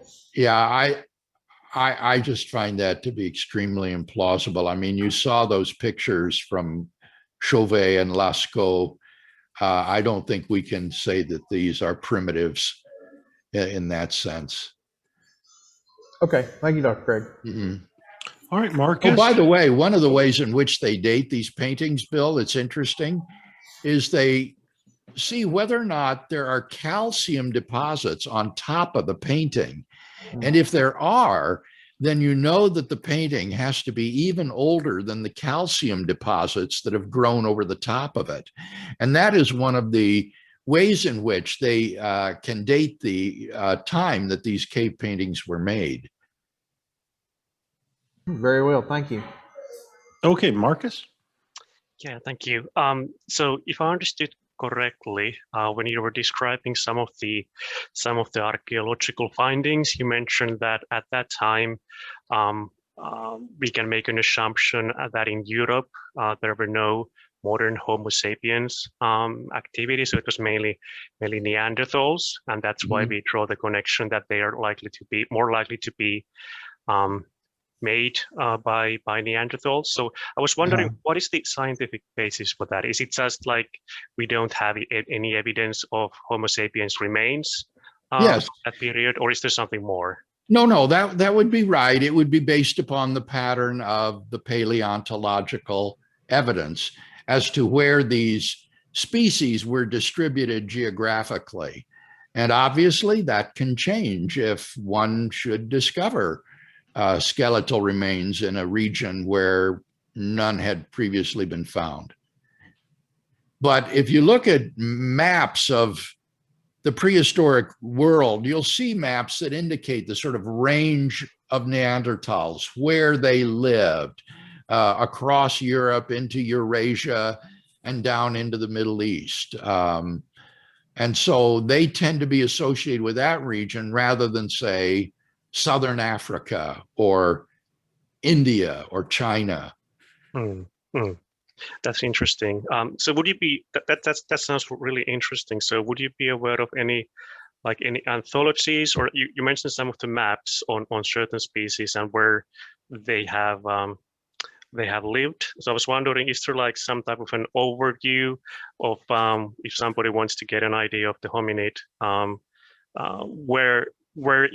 what sort of around the globe, where have been the locations and some of Well, I don't recall exactly, but is there not a map similar to that in the book on human evolution that I've assigned for this class?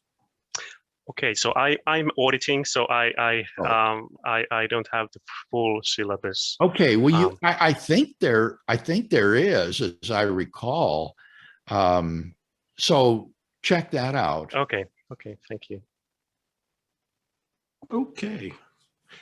Any other questions? We've run out of them in the chat.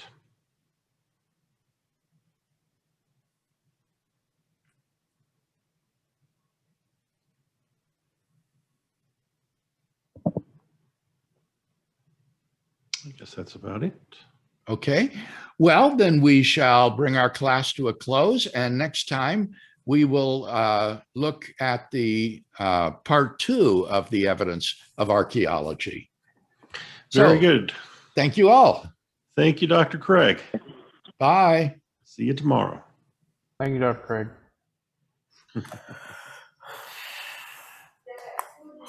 Okay, guys. Feel free to engage in conversation amongst yourselves. And going to a question or a comment you had brought up to Dr. Craig about Neanderthals predicting to be human by young Earth creationists. I was curious how far they go back. Do they pick the same one that Craig does with Homo heidelbergensis, or do they go back even further? That's a good question. I actually just read an article on that by Marcus Ross. I think he's associated with Liberty University. He says that in the creation science literature, they're starting to arrive at a consensus that Homo erectus might have been Adam. So, creationists accept speciation events within a genus. Nowadays they do. And so the genus Homo would all be included under humans according to us. So, but I don't know much about this issue. All I remember is being taught that Neanderthals were fully human. They just look a little different when I was growing up. So, okay, thanks. I was going to say also at the ICR Discovery Center here in Dallas, they have a full-size replica of that the bas relief from that temple with a Stegosaurus on it. And one day I was actually volunteering there, and one day a blind guy came in, and the only reason he came was to feel this bas relief because he'd heard about it. And I thought that was so cool. He's like, wow, it was really worth it to make that replica so he could come in and feel that. So it's the only thing he could do at the place because he was blind. So he just sat there and felt it for like 10 minutes and left.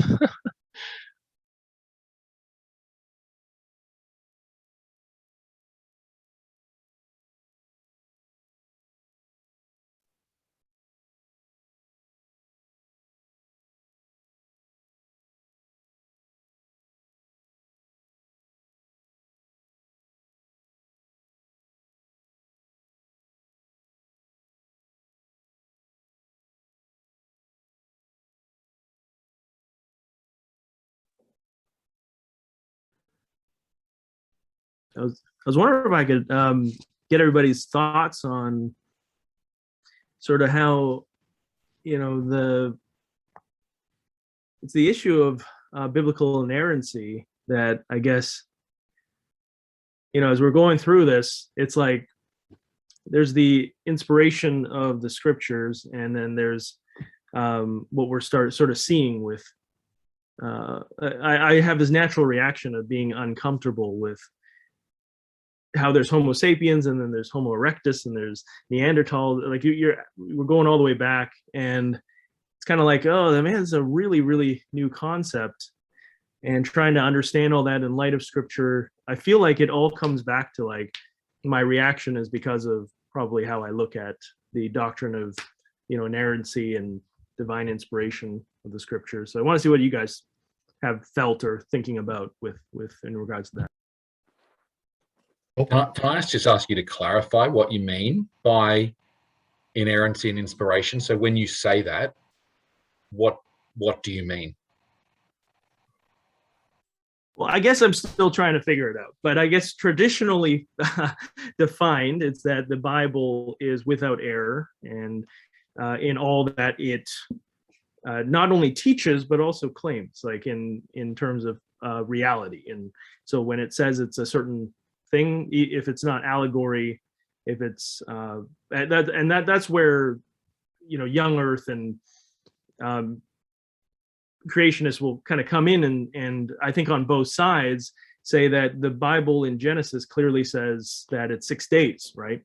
And so if we're taking it literally that it's 6 days, then perhaps the universe was created in 6 days, but that doesn't look like it is. So then we have to say whether we are supposed to interpret it literally. That's not a good example in respect to this class, because we're but I just wanted to see, like, how do you guys, how have you felt as we've been going through this class about it? Because I feel like that's the core issue, isn't it? That we're all trying to find out this, and of course, like, can we hold?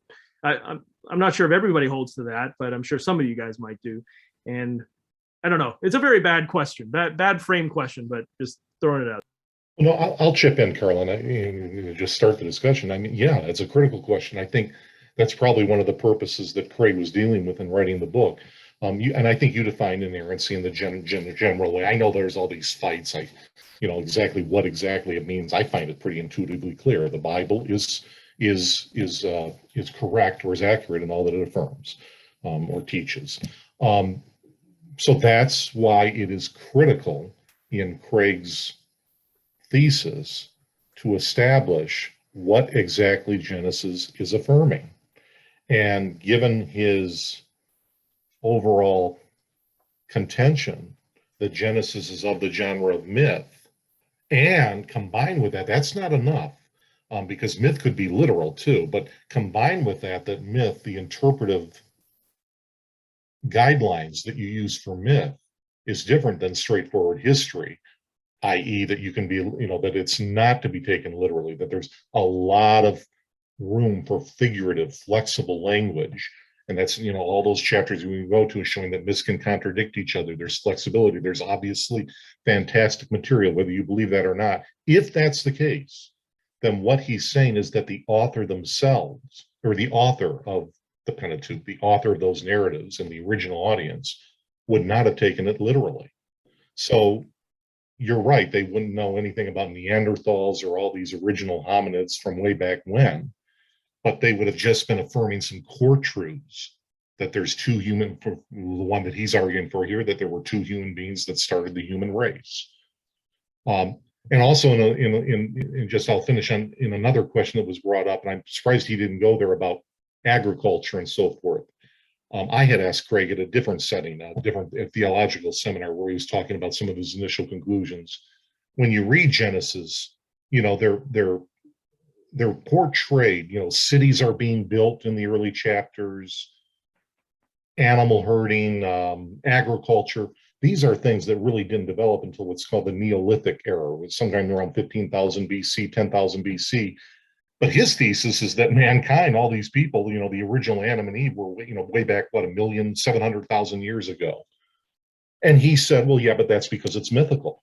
So they're using some of the ideas and some of the symbols and some of the cultural setting that they were familiar with to portray realities in the distant past. All of this hinges, again, on his main thesis of this book, that this is a mythical literature that you don't take literally. So thus the Bible is not affirming all those details. It's affirming the core theological truths, but it's not affirming those details. Whether you accept that or not, that's how he's interweaving the notion of biblical authority. Yeah, with kind of what you're saying, Steve, it's like when somebody tells a story, especially about the ancient past, they will try to relate to their audience, and so they will use something that might be anachronistic to one degree or another in order to relate to their audience. So I think it talks about Abraham. When it talks about Abraham, it says like he pursued so and so from Dan to Beersheba, but those regions don't exist in the time of Abraham, but the author is using those regions so he can relate to his present day audience, like so they know where those regions are, right? Or I think in Genesis 18, or I forget exactly what chapter it is, but it says that it kind of depicts Abraham as the ideal Israelite. It says that he followed all of the Lord's commands and statutes. And you want to say, well, what commands and statutes?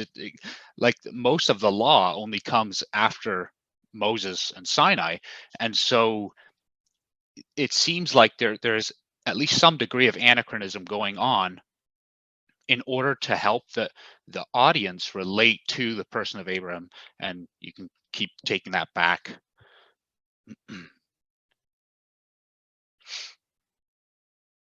Well, if you go, I think that's a real good way to look at it too. I think that's a pretty accurate way to see it. Go ahead. I mean, if you're going to include Genesis 12 through 50, though, we're saying, or Craig is saying that Genesis 12 through 50 is historical narrative. So Yes. it's I'm a not different genre than. I'm Go just ahead. saying in general, like regardless of whatever part of the Bible may be, there still may be a degree of anachronism going on for the purpose of relating to the original audience of the text. I'm not trying to argue that Genesis 12 is mythical or anything. I'm just maybe trying, because somebody asked about agriculture. I forget, Leonard, right? So Yep. Like, so maybe somebody like Craig, I know John Collins argues that these like concepts of agriculture or metal workers or instruments, this is an anachronistic way of talking about sort of the first humans to relate to the first audience of the text of Genesis. So wherever you date Genesis, so entrance into the promised land, or the reign of David, Solomon, I don't know, but Well, I mean, I'm not trying to. Sorry, go ahead. yeah, I get what you're saying. I mean, according to Exodus, the giving of the law occurred at Mount Sinai, and a little bit later. So it's perfectly believable that Genesis could have been written at that time as well. As for the law and statutes, I tend to think that, I don't know, I'm not an expert on this. I tend to think that the Jews often referred to the law sometimes as the sort of like the transcendent law, from which the physical written law was derived and meant to uphold, sort of like when Paul talks about the law in Romans. He says things like in Romans 7, before I knew the law, right, I was alive, but when the law came, sin entered, my life, and I died. Is he saying that at one single point, he suddenly knew all 613 commands? It seems to me that when he uses the word law often in Romans, he's referring to a more general concept like right and wrong, sort of like our conscience, understanding of good and evil, maybe.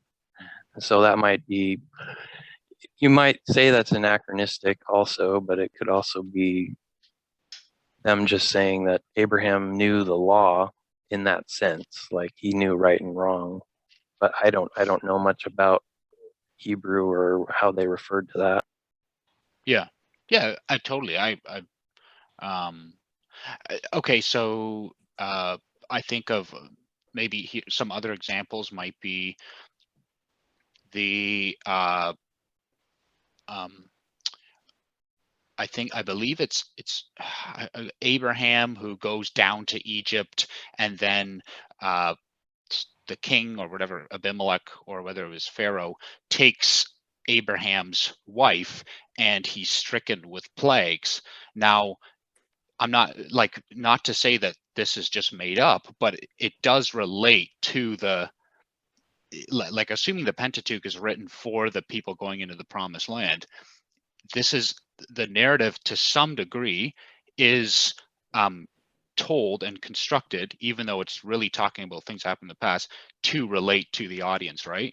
So it might be a much sort of weaker version of what I'm trying to say, but just and again with even with the statutes thing, I'm not saying you could be right. It could just be talking about, you know, he's listening to the way God revealed himself. That could very well be. So are you saying that the trip down to Egypt is sort of like an etiological explanation of why the Israelites were in Egypt at the time of the Exodus? No, I think it's like Abraham, like the people of Israel are like in one way like have solidarity with Abraham, because their forefather Abraham experienced similar things. And so like some people argue that basically Abraham is portrayed as the ideal Israelite because he is again the forefather of the Israelites, and so it has some sort of etiological I don't know if etiological is the right word, but it has some sort of role in being a role, like a ideal kind of picture of what the Israelites should be. But that doesn't, like, I don't think they're arguing that that means it's made up, but maybe there is a degree to which the narrative allows for I don't know. I get what you're saying now. It's kind of like in Hebrews when it talks about Christ as having experienced all the temptations that we experienced, and so therefore we can relate to him and he can relate to us, sort of like that. Yeah. I haven't thought of that actually. Yeah, I mean, Maybe I just took an Old Testament class at Biola here, my master's program that I am in, and they talked a lot about that in relation to the differences between Chronicles and Kings, where they're telling the same basic history, but they have very different focuses because they're talking about different message. So I can't remember which one is which, but one of them was pre-exilic and one of them was post-exilic. And so one of them is a big downer and the other one is like an upper. And so even though they're telling sort of the same periods of history, they focus on different parts of stories. And so the person who writes it, even though they are writing history, they're selecting what parts of the history they write down in order to kind of interpret it a little bit and give a narrative flow to the history. And that seems to be what you're saying. Yeah, I mean, you know, like even in the Gospels, right? There's literary devices that where they compress stories, they omit certain things, not because those things aren't important or they didn't happen, but they're trying to kind of bring out a facet of who Jesus was, and so they're good storytellers, and so they just know how to do this very well, and there's different literary devices. I know people are going to disagree to what degree they're used, but they are in those texts. Fred, I'll just chip in real quick. The anachronistic type thing that you also deal with that in prophecy sometimes, where you see these prophecies about future events and they're talking about wars and they talk about people riding on horses and shields, and are you kidding me? That's not the way we do it. If it's given the premise that that's a future war, well, it seems very odd that that's how we're going to be fighting wars in the future in the nuclear age and everything. Well, maybe they're just using the instruments that those people understood to depict a future war, same type of thing, which is very applicable maybe to Genesis. If they couldn't understand things in the past, but they would use certain things and pictures and stories that they could understand. But beyond that, Carolyn, I had other question. I actually had something that I wanted to bring up that an answer that Craig gave, that something that bothers me about his overall thesis, or one to push back on him. And I didn't want to bring it up. I haven't thought through it yet. But before that, Carlin, did we answer did we answer the question or address the question about, inerrancy and authority, or did you have any other concerns there? Or? I'd love to. Dan, were you going to ask? Yeah, I'd love, I think that question was for you, Carlin, but the thing I was just going to chip in, I think inspiration's right at kind of the core and how we understand like the nature of what the Bible actually is and how it was put together, and how we balance the human authorship with the divine authorship. And I think for me, my struggle, which I think I relate to what you're saying, is I kind of had this picture in my head, and it hadn't been properly articulated, but just this view of the Bible, that it was written by God. We say it's God's word, it's inspired by the Holy Spirit, it's breathed out by God. And I kind of had this view that it was just somehow dropped down to us from heaven, like God's dropped his word down to us. And it was helpful for me to come up to sort of wrestle with this idea of confluence, that scripture is both the word of God and the word of humans. And that was kind of revelatory to me, that God has inspired that text. So in one way, it's authoritative for us, but it's also fully the work of human beings, and they write, like as we were talking there, with purpose. And so I don't think there's any doubt that Genesis is ideological, like the whole lot, the whole history, the primeval and the rest. They want to understand, like it's written for a reason, and it's to understand why they are the way they are. Now, that doesn't answer the question of whether it's historical or not. And so I just think, understanding that scripture is written by humans in a context at a particular time, and they used ideas in their world and their cosmology and their understanding, and that's what the Bible is that God's given us, and that's inspired. I just kind of feel comfortable with that now. Anyway, sorry, that was a long-winded answer, and Carlin, I interrupted you, so sorry about that.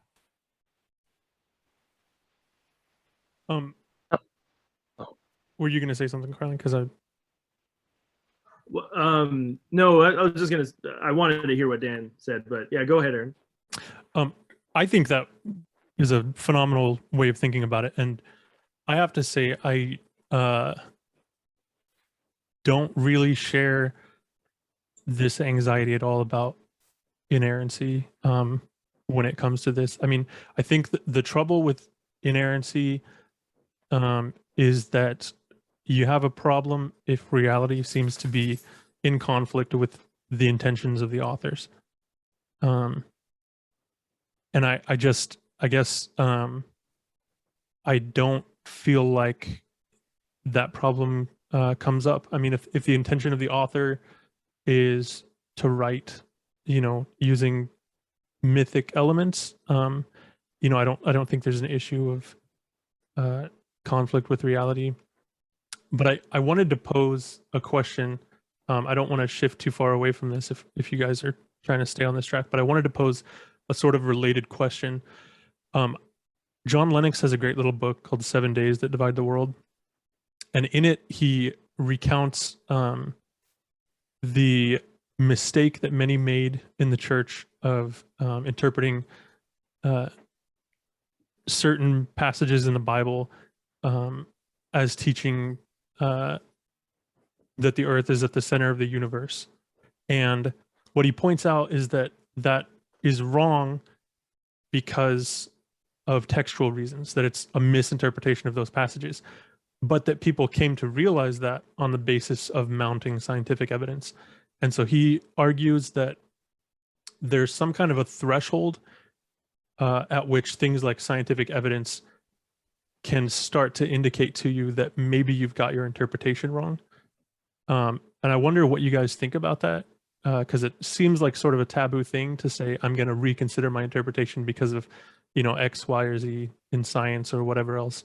But it also seems right to me that that's, you can hold to an interpretation, and then at some point, some external evidence starts to bear down heavily enough that the right thing to do seems to be going back and saying, maybe I got this wrong at some point.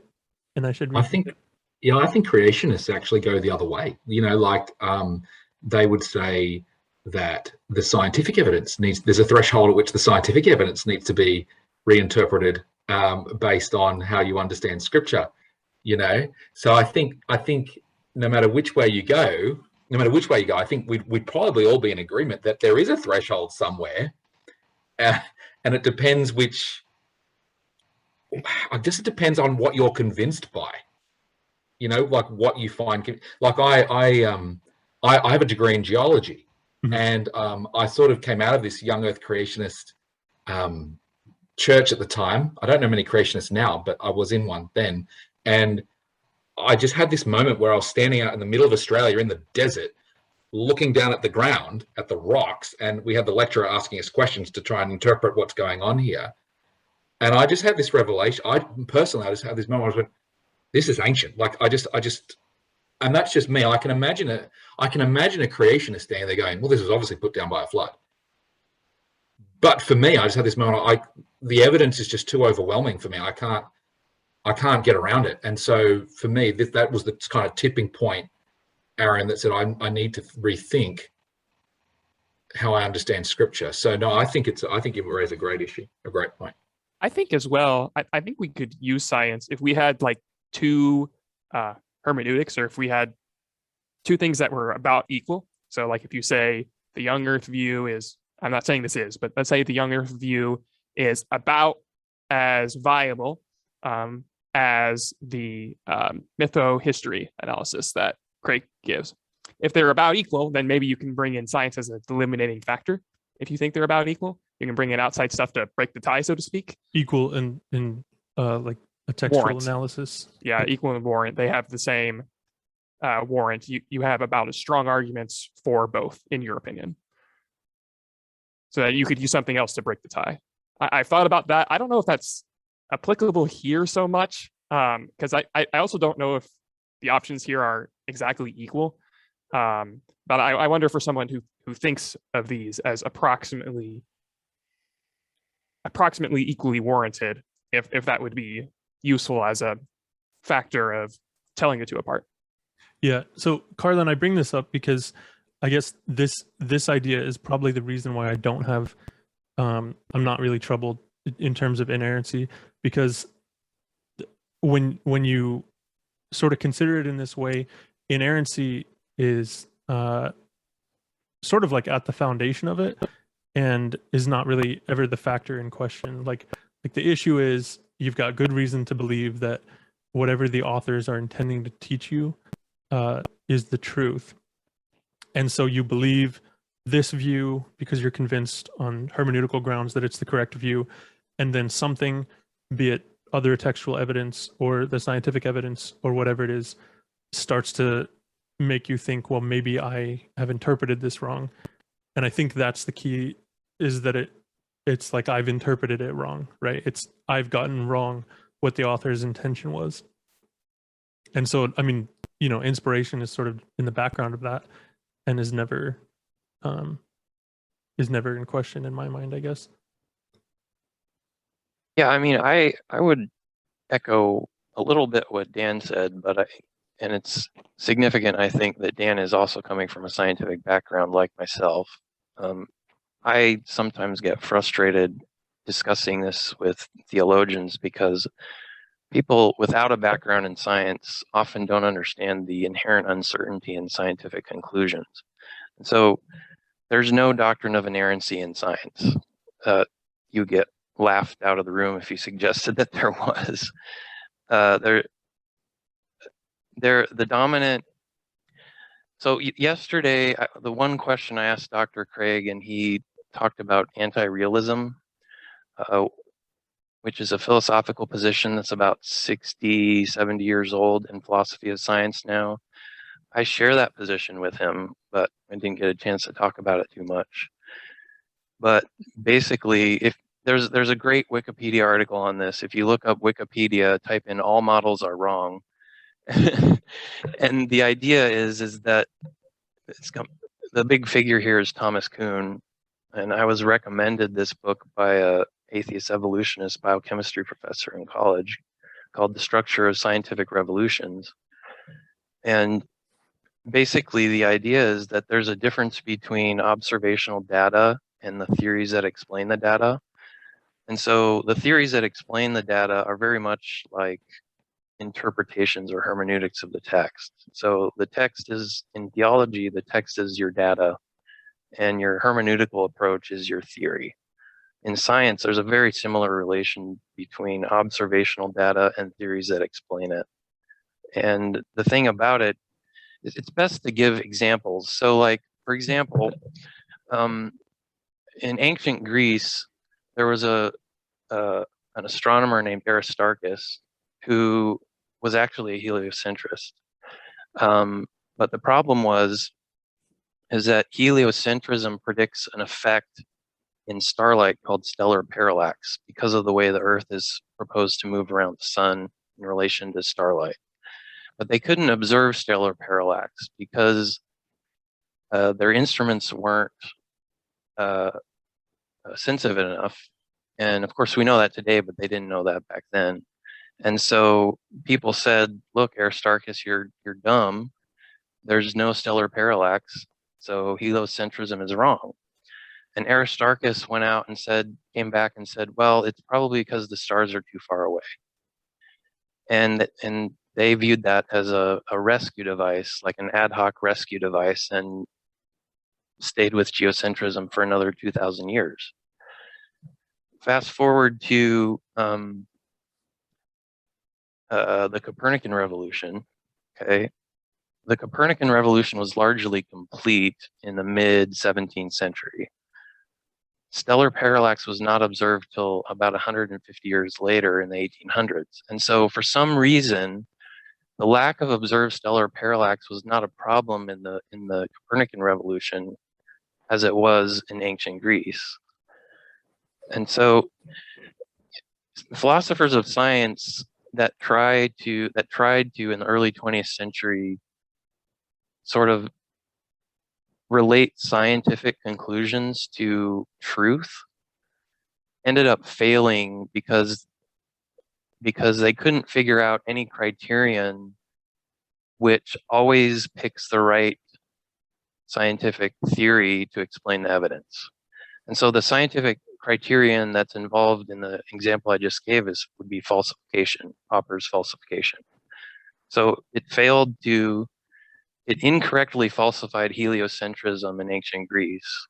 And then during the Copernican revolution, even in the presence of falsifying evidence, scientists still accepted heliocentrism before they observed stellar parallax. And so these demarcation arguments, they're called parsimony, things like the other big one is explanatory power. They couldn't figure out a way to deductively prove that theories are the correct interpretation of scientific observations. And when you understand that, you start to realize how many things are theoretical constructs. And for example, radiometric dating is based on observations, and nobody denies observations. Young Earth creationists don't deny that there are such things as radioactive elements that decay. What we doubt is the extrapolation into the distant past. And that's a theoretical construct. That's not an observation. So Ben, can you relate this to what you're saying about inerrancy? I'm saying that, to quote C.S. Lewis, try doubting something else is what I'm saying. You have to, when you compare two sources of knowledge, okay, it's not just about the Bible. We have more, you're trying to compare science as a source of knowledge with the Bible as a source of knowledge, right? And so we have to consider. I don't think I'm doing that. Yes, you are, because you're saying we should take scientific evidence, okay, as evidence that the Bible is wrong.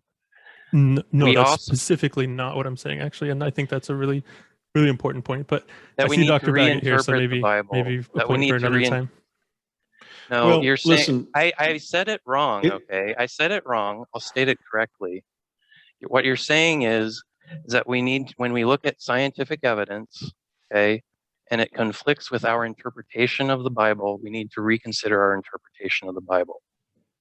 And what Dan said, right, was correct from our perspective, is we say, well, why not do it the other way around? The only way to figure out which one we should hold constant and which one we should trust more is to compare the accuracy and reliability of both sources of knowledge. And when you just assume that scientific knowledge is automatically true without considering the epistemology and philosophy of science, the accuracy of scientific data, the underdetermined nature of scientific theories, which just means there's more than one possible theory that can explain the same data, and it's always open and tentative because we don't know in the future there might be new theories that explain the same data that we don't know about. We know that from looking at the history of science. It happens all the Ben, time. I think your point is clear. So I'm going to draw this to a close. I would say this. I haven't chimed in on any of this stuff, but you know, years ago I was asked about a particular interpretation of Scripture and my view on something and whatnot. And I remember saying to him, the person who asked me the question, well, I do believe that the Bible is authoritative and so forth, but I don't necessarily consider inerrant my interpretation of the Bible.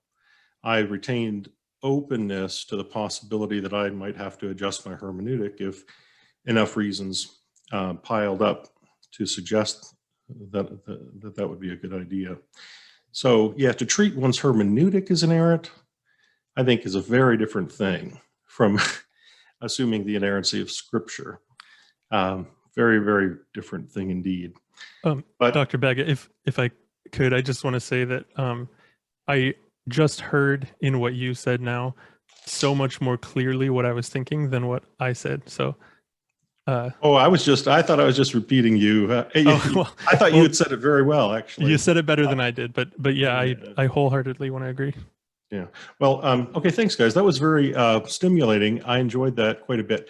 Have a wonderful day, and thanks to you all. I'll see you tomorrow. Thank you. Take care. Bye.